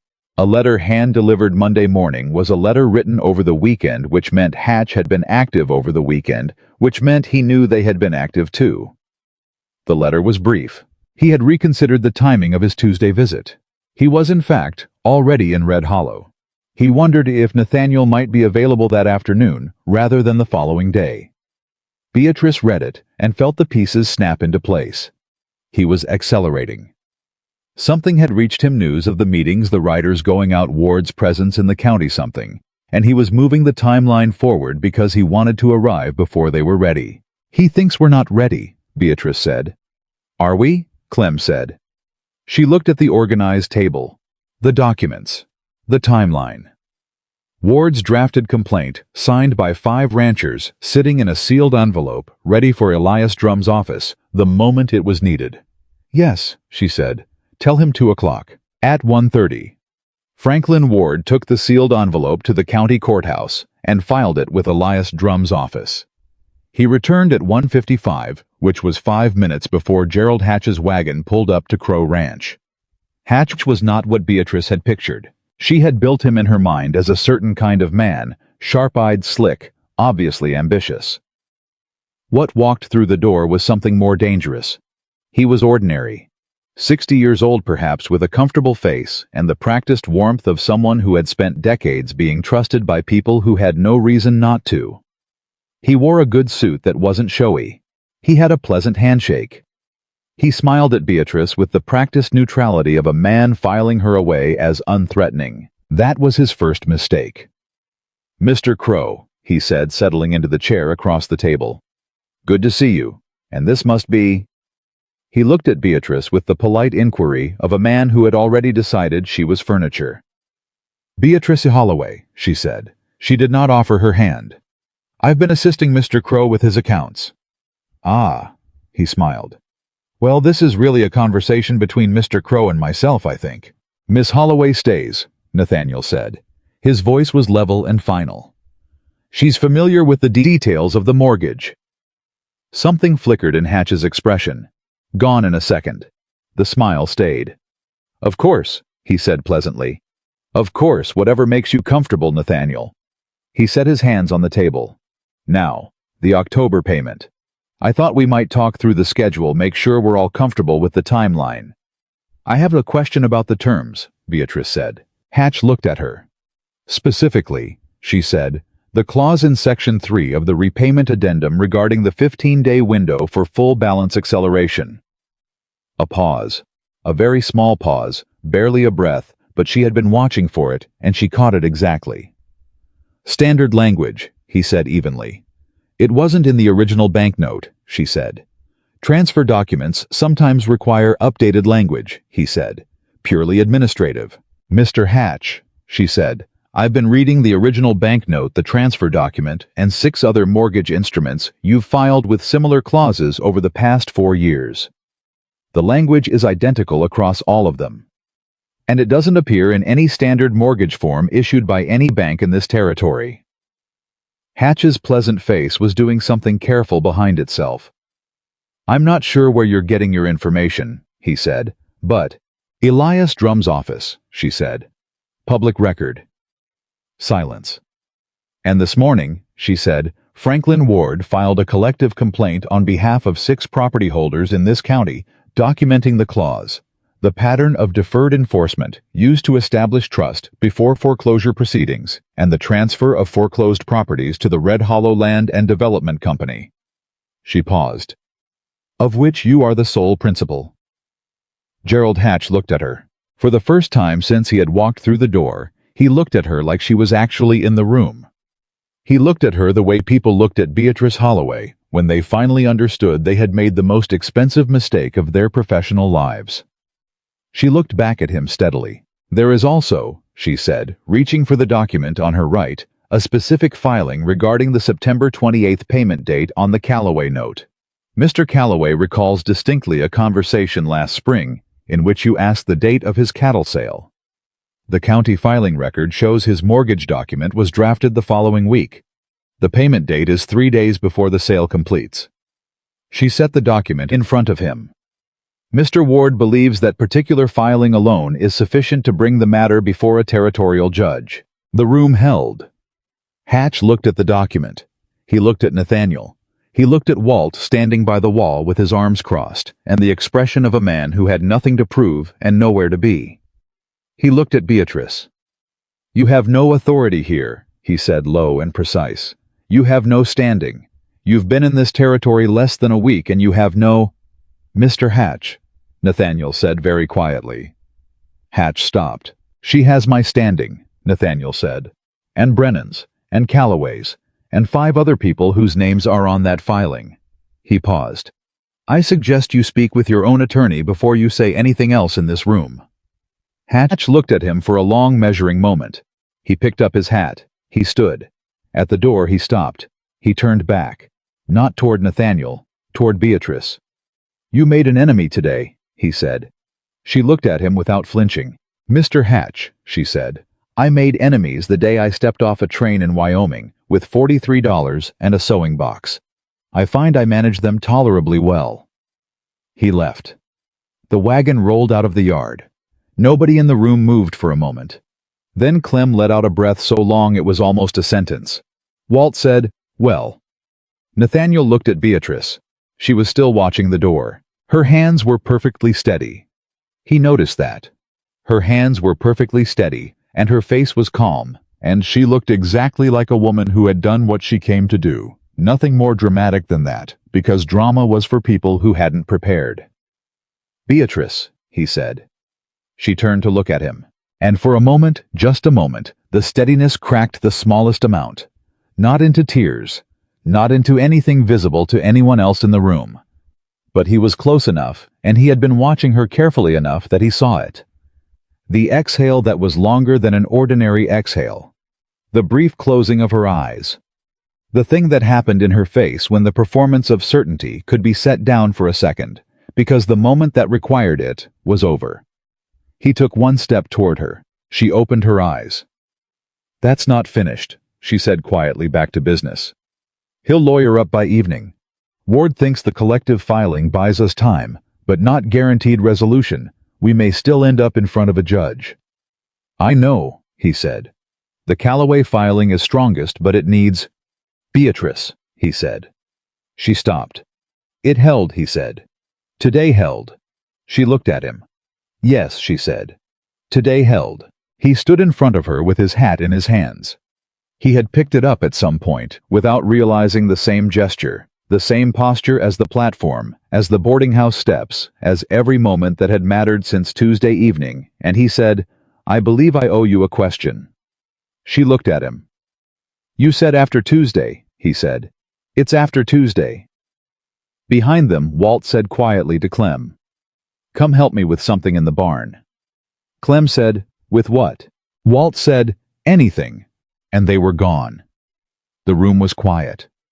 Nathaniel looked at Beatrice Holloway, who had arrived 6 days ago with nothing and had in 6 days reorganized his accounts, identified a fraud scheme, built a legal case, and faced down the man behind it without raising her voice once, and he said, "Would you stay not temporarily, not as an arrangement, not as anything that has a practical explanation attached to it?" He paused. "Would you stay because this is where you belong?" She was quiet for a moment. She thought about 37 letters that had promised her belonging and delivered abandonment. She thought about what belonging actually looked like in practice, not in language, and she realized she had been watching it for 6 days. It looked like a man who listened when she spoke, who held the heavier end of a trunk without being asked, who wrote her name at the end of a wagon ride like it was something he was choosing rather than something he was given. "Yes," she said. "I'll stay." He put his hat back on his head. She picked up her pen. There was still work to do, and somehow, that was the most perfect thing about it. Franklin Ward sent a writer out Wednesday morning with one sentence written on a folded piece of paper. "Hatch has retained Silas Croft." Nathaniel read it at the breakfast table and passed it to Beatrice without comment. She read it, set it down, and picked up her coffee. "Who is Silas Croft?" she asked. "The best lawyer between here and Cheyenne," Nathaniel said. "He's won every land case he's taken in this territory for the past 12 years. Walt from across the table. He's also Gerald Hatch's brother-in-law." The table went quiet. Beatrice set her coffee down. "Say that again," she said. "Married Hatch's younger sister in 78, Walt said. They don't advertise it, different names, but everybody in the county knows." She looked at Nathaniel. "Did Ward know this when he filed?" "I don't know," Nathaniel said. She was already standing. "We need to talk to Ward this morning." They found Franklin Ward at his temporary office in Red Hollow, a rented room above the hardware store that smelled like sawdust and old paper, and he was already pacing when they arrived, which told her he had received his own news about Croft sometime in the last hour. "I know," he said before either of them spoke. "Did you know before you filed?" Beatrice asked. He had the honesty to pause before answering. "I knew they were connected," he said. "I didn't know Croft would be retained this quickly." "What does it change?" Nathaniel said. Ward sat down. "Croft will argue that the clause is standard language developed by Hatch's legal team and used consistently across all instruments, which makes it a business practice rather than a fraudulent insertion. He'll also argue that the Callaway date issue is coincidental, that payment dates are set by formula, not by conversation." He paused. He'll try to make Beatrice's role the story. An outsider with no legal standing, no professional credentials, who arrived in this territory a week ago and is stirring up disputes between a legitimate businessman and his clients. Beatrice absorbed this without expression. "He's going to come after me personally," she said. It was not a question. "He's going to try to discredit the source of the analysis," Ward said carefully. "Which is you." Nathaniel said, "That's not going to work." "It might," Ward said. "Juries and judges in this territory are not always—" He stopped, looked at Beatrice. "They are not always receptive to a woman directing a legal strategy." "Then we make sure the strategy doesn't look like mine," she said. Both men looked at her. "The documents speak for themselves," she said. "I didn't write the clause. I didn't set the Callaway date. I didn't structure the corporate transfer. All of that exists in public record independent of me. What I did was read what was already there and organize it." She paused. "So we make sure what goes in front of a judge is the documents, not my interpretation of them. The documents themselves laid out in sequence with the pattern visible to anyone who looks." Ward stared at her. "You're saying you remove yourself from the presentation." "I'm saying the evidence doesn't need me to be credible," she said. "It's already credible. It's already true. I just found it." She looked at him directly. "Can you present this case without referencing me as the source?" Ward thought for a moment. A real moment, not a polite one. "Yes," he said. "The county filing records are self-evident. The cross-referencing between documents is something I can establish independently. The Calloway timeline. He paused. Yes, I can build this without you in the foreground. Then do that, she said. Nathaniel was looking at her with an expression she had learned to read in 10 days, which was approximately 9 days faster than she had expected to learn anything about this man. It was the expression he wore when she did something that recalibrated his understanding of her, which happened more often than either of them commented on. You worked 3 days building that case, he said quiet. You're willing to step back from it.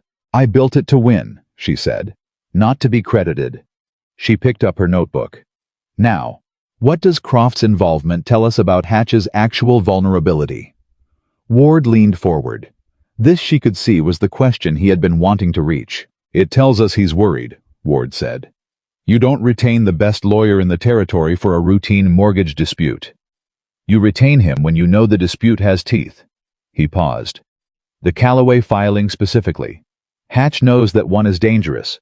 If we can keep pressure on that single element, the deliberate manipulation of a payment date based on information obtained under false pretenses, and if we can get Jim Calloway in front of a judge who is willing to hear it. Which judge? Beatrice said. Ward hesitated. That's the other problem, he said. The circuit judge assigned to this district is a man named Harold Fenn. He's been on the bench 12 years. He's known Hatch for most of them. He spread his hands. I'm not saying he's corrupt. I'm saying he's comfortable. And comfortable judges don't like discomfort. Then we don't go to Fenn, Beatrice said. Ward looked at her. There's no other option in this district. Is there a territorial level? She said. Above the circuit. The Territorial Supreme Court, Ward said slowly. But that requires demonstrating that the matter exceeds the circuit's jurisdiction, which, a scheme operating across multiple properties involving a fraudulently structured corporate entity with victims in more than one county, she said. Does that not exceed a single circuit's jurisdiction? Ward went very still. He looked at his files. He looked at the ceiling. He looked at Beatrice. That, he said, is an argument I hadn't considered. Consider it, she said. He did. For approximately 45 seconds, which in lawyer time was the equivalent of an entire afternoon. I'd need to file a jurisdictional petition, he said. It buys time. It also puts the case in front of judges who have no relationship with Hatch. He paused. It could take months. Good, she said. Because we need the other ranchers to be safe during those months, which means Hatch cannot call any of the notes while the matter is under legal review. Ward looked at her with the expression of a man who had been practicing law for 30 years and had just been shown a door in a wall he thought was solid. A filing with the territorial court, he said, creates an automatic stay on related proceedings. Yes, she said. It does. Nathaniel said. How do you know that? She looked at him. I had a collection dispute with a supplier in Albany in 1879, she said. He filed at the wrong court level, and it froze everything for 8 months. I lost money waiting. But I learned exactly what a jurisdictional stay looks like and what it does. Walt, who had been standing quietly near the door, said, She turned a supplier's mistake into a law lesson. I turn everything into something useful, she said. It's a habit. Ward was already writing. The jurisdictional petition was filed on Friday morning. By Friday afternoon, every rancher holding a Hatch mortgage note in the county had received written notification that their instruments were subject to legal review and that no enforcement action could proceed pending resolution. Elias Drum delivered 3 of the notices himself, which told Beatrice everything she needed to know about where Elias Drum stood when it came to the question of Gerald Hatch. By Friday evening, the news had moved through Red Hollow, the way news moved through a small town, not by announcement, but by accumulation. One conversation adding to another, until the shape of the thing was generally understood, even by people who hadn't been directly told. And by Saturday morning, the shape of the thing had reached places Beatrice hadn't expected. Mrs. Aldridge knocked on her door at the boarding house at 7:30. Beatrice opened it. Mrs. Aldridge, who had run her boarding house for 11 years on efficiency and mild suspicion, and had never in Beatrice's 10-day acquaintance with her shown any interest in conversation, beyond the practical, was standing in the hallway with an expression that was something entirely different. "I have a note from Hatch," she said. "On my property." Beatrice looked at her. "He holds my mortgage," Mrs. Aldridge said. "Bought it out from the savings bank 2 years ago. I never thought to look at the terms carefully. He seemed—" She stopped, straightened. "He seemed like a reasonable man." "Do you have the document?" Beatrice said. "In my office," Mrs. Aldridge said. "I've had it sitting in my office for 2 years, and I never read past the payment schedule." "Go get it," Beatrice said. "I'll be down in 5 minutes." She was down in 3. The clause was there. Of course it was. Mrs. Aldridge sat across from her at the kitchen table of her own boarding house, reading the clause Beatrice pointed to, and went through the same sequence. Beatrice had watched 6 other people go through confusion. Understanding fury compressed into about 30 seconds, because Mrs. Aldridge was not a woman who wasted time on the first 2 when the third was clearly where she was going to end up anyway. "Add me to the filing," she said. "It's already filed," Beatrice said. "But I'll tell Ward to add your documentation. It strengthens the pattern evidence." Mrs. Aldridge looked at her across the table. "You've been in this territory 11 days, she said. "Yes." "And you came here on a mail order arrangement that fell through?" "Yes." "And in 11 days you've done—" She gestured at the document at the table at the general direction of what had been built. "This. I read documents carefully," Beatrice said. "And I get up early." Mrs. Aldridge was quiet for a moment. Then she said, "Your room rate is reduced by half for as long as you need it." Beatrice said, "That's not necessary." "I know it isn't, Mrs. Aldridge said. "I'm doing it anyway." The territorial court petition moved faster than Ward had projected, which he attributed to the unusual clarity of the documentation, and which Beatrice attributed to the fact that 11 properties across 2 counties represented a pattern that territorial judges were not able to ignore without consequences to their own records. A hearing was set for the 3rd week of October. Silas Croft filed 2 objections to the jurisdictional claim. Ward answered both. Beatrice wrote the answers, and Ward signed them, which was an arrangement they had settled into without discussing it, because it was efficient, and because Ward was honest enough with himself to understand that the sharpest legal thinking in the room was not always his. On the Monday before the hearing, Croft made his move. Not in court. In town. He approached Jim Calloway outside the feed store and offered him a private settlement. The mortgage restructured at a lower rate. The September date adjusted a formal letter of apology from Hatch for the inconvenience. No admission of wrongdoing. No further legal proceedings. Just go away and go quietly. Jim Calloway listened to all of it. Then he said, "I'll need to speak with Beatrice Holloway before I give you an answer." Croft said, "Miss Holloway has no legal standing in this matter." Jim said, "She's got my standing, and she's got a question she'd want me to ask you." Croft said tightly, "What question?" Jim said, "Why is Hatch offering me a settlement if the clause is standard language and the date is coincidental?" Croft had no answer for that. Jim walked away. He came to the ranch that afternoon and told Beatrice what had happened, and she listened to all of it without interrupting, and when he finished, she said, "You did exactly right." "I almost took it," he said honestly. "I won't pretend otherwise. $300 and a restructured note that's real money and a real problem gone." "I know," she said. "But it felt wrong," he said. "It felt like the kind of thing you take when you're too tired to keep fighting." He looked at her. "I'm not too tired yet." She looked at him steadily. "Neither am I," she said. The hearing was on a Thursday. Beatrice did not go into the courtroom. She sat in the hallway outside on a wooden bench and held her notebook in her lap and did not open it because there was nothing left to write. Everything that could be prepared had been prepared. Every document was organized. Every argument was drafted. Every piece of evidence was labeled and sourced and laid out in the sequence she had built across 11 days of work. Nathaniel had wanted her inside. She had said no. "If Croft tries to make me the issue, he needs me in the room to do it," she had said. "I'm not giving him the opportunity." Nathaniel had looked at her for a long moment.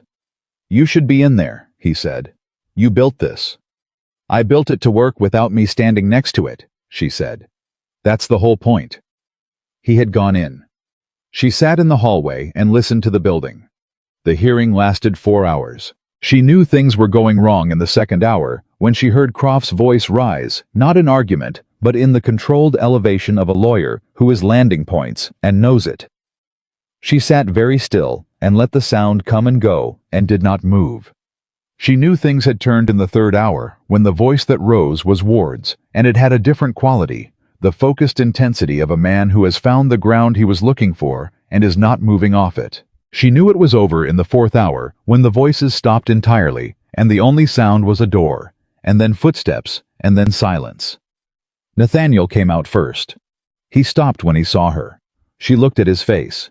She had learned his face in 11 days, the way you learn something you intend to keep carefully with attention-storing details against the future. His face said everything before his mouth did. Ward argued the Calloway date issue for 40 minutes, he said. The judge stopped Croft's counter twice. At the end he said, Nathaniel paused. His voice was level, but she heard what was underneath it, the same thing that had been underneath his voice that first night on the wagon road, that particular quality of a man who has been carrying something heavy for a long time, and has just been told he can set it down. He said the pattern of conduct demonstrated in the filings represents a systemic abuse of contractual trust, and that full review is warranted. He granted the stay on all 11 properties pending investigation, and he referred the matter to the Territorial Attorney General. She was quiet. Attorney General, she said. That means it's not just mortgages anymore, he said. That means fraud investigation, criminal potentially. She absorbed this. Gerald Hatch, Nathaniel said, walked out of that courtroom with Silas Croft and didn't say a word. Not one word. She looked at him. She thought about a man who had spent 4 years using paper the way other men used fists, who had taken 11 properties from people who had done nothing wrong except trust him, who had looked at Beatrice Holloway across a table and told her she had made an enemy. She thought about what it meant that he had walked out of that courtroom in silence. Good, she said. Tom Brennan was the first one out the door behind Ward, and he crossed the hallway in 4 strides and shook her hand with both of his, which was not the gesture of a man who had been told to thank her, but of a man who didn't know any other way to say what he was feeling. That's my grandfather's land, he said. That's you understand what that means. I understand, she said. He nodded. He couldn't say more than that.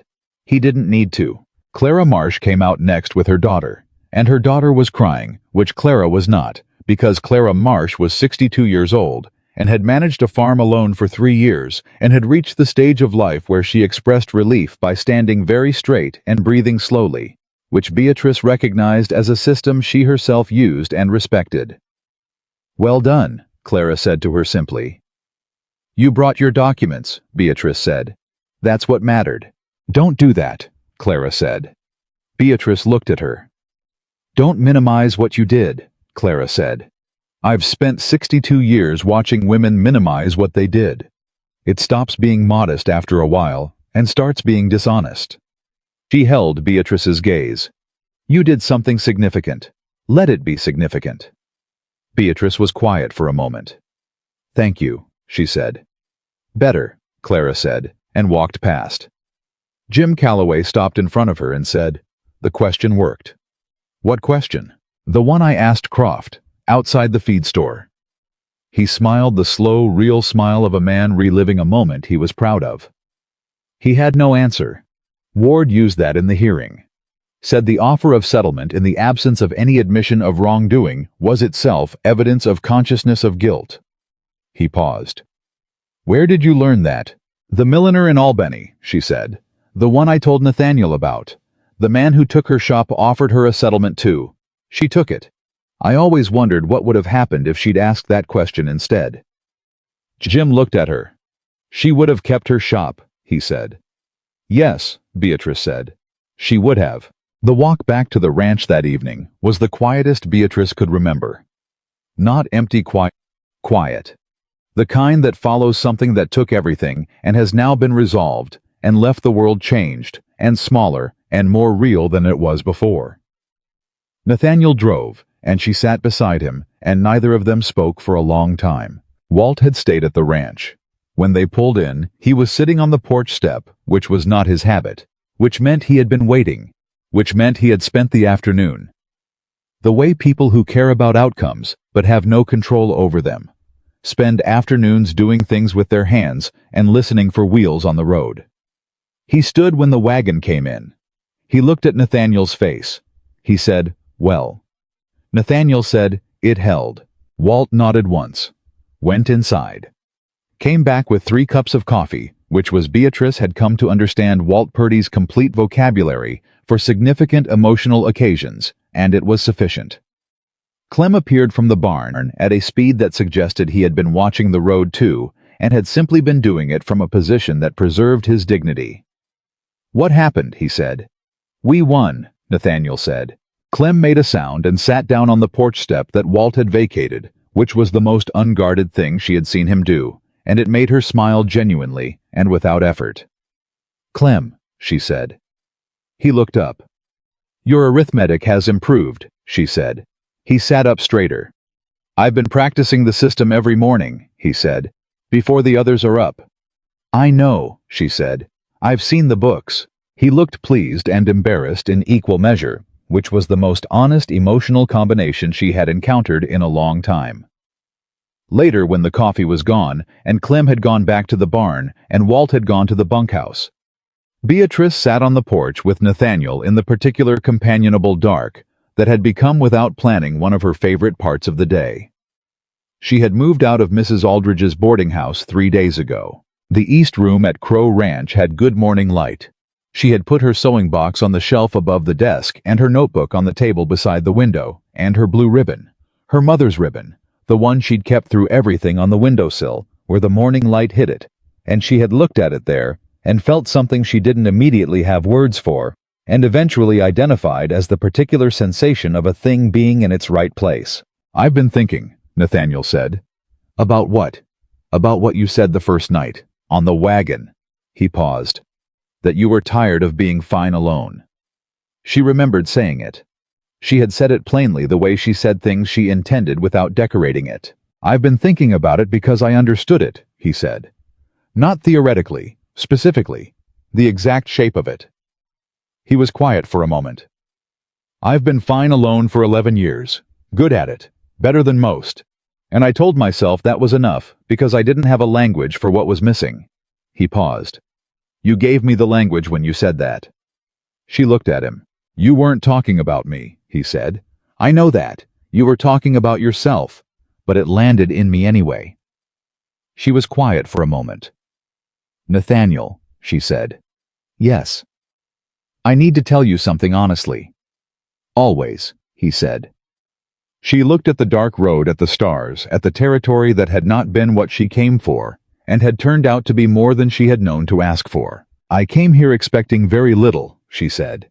"Not because I am a pessimistic person, because I had been promised a great deal by a man who delivered nothing, and I had recalibrated accordingly. I told myself that Wyoming was a practical decision, and that whatever happened here would be practical, and that practical was enough." She paused. "I was wrong." He said nothing. He let her continue. "I have never in my life met someone who makes me feel—" She stopped, started again more carefully. "I have spent my whole life being the person who holds things together, in every room I've ever been in. My parents' house, my shop, the boarding house, this ranch. I am the one who reads the documents and finds the clause and builds the case and stays calm when it matters." She paused. "That is not a complaint. I chose every piece of it. But it means I have spent my whole life being necessary and very rarely being seen. Being valued for what I was managing rather than for who I was underneath the managing." She held his gaze. "You see the underneath part. You've been seeing it since the first night, and I don't know how, and I don't know why, and it has undone me more than I intended to allow." I was very still. "Is that a problem?" he said. "No," she said. "It's terrifying, and no." He looked at her for a long moment, then he reached over and took her hand, not dramatically, not with announcement. simply reached over and took her hand, the way you take hold of something you intend to keep, and held it in the quiet dark of the Wyoming night, while the stars did their enormous work overhead, and the ranch rested around them, and the road that had brought her here lay behind them, finished, no longer needed. She didn't pull away. She held on. 2 weeks later, Franklin Ward sent word that the Territorial Attorney General had opened a formal investigation into Gerald Hatch and the Red Hollow Land and Development Company. Silas Croft had withdrawn from the case, citing a conflict of interest he had apparently only just discovered, which no one found believable and everyone found satisfying. The stays on all 11 properties were confirmed as permanent pending the investigation's conclusion. Jim Calloway's October cattle sale completed on time. His payment was not due until after resolution. Tom Brennan rode out to the ranch on a Saturday to tell Nathaniel in person, which was the kind of thing a man did when the news was too good for a letter. Clara Marsh sent a pie. It was apple, and it was the best thing Beatrice had eaten since Albany, which she told Clara at church the following Sunday.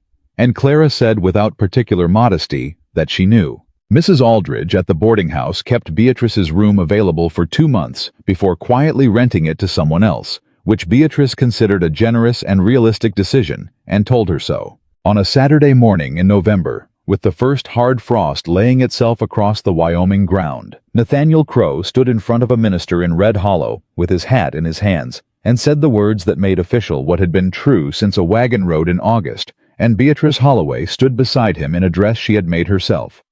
Navy wool with ivory trim. Practical and beautiful in equal measure, the way she preferred most things, and said the same words back to him with the calm certainty of a woman who had spent her whole life learning the difference between a promise that held and one that didn't, and knew exactly which kind this was. Walt Purdy standing beside Nathaniel was not visibly emotional. He was, however, wearing a clean shirt that had clearly been pressed that morning, which Beatrice considered the more honest statement. Clem cried. He denied it afterward with great conviction. Nobody believed him.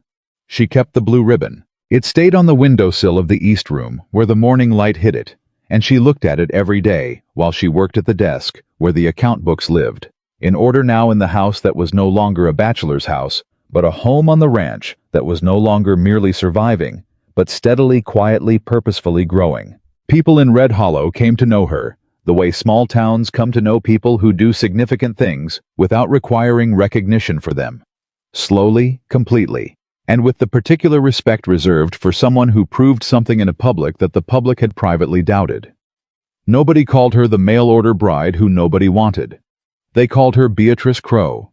They called her the woman who read the document. They called her in this way that mattered most by her name, spoken with the easy familiarity of a community that had learned it was fortunate to have her, even if it had taken them longer than it should have to understand why. And on winter evenings, when the work was done, and the accounts were balanced, and Clem's arithmetic had improved to the point where Beatrice only checked it twice a week instead of daily, she sat beside Nathaniel on the porch in the cold, and listened to Wyoming quiet down around her, and felt for the first time in her life, not fine. Better than fine.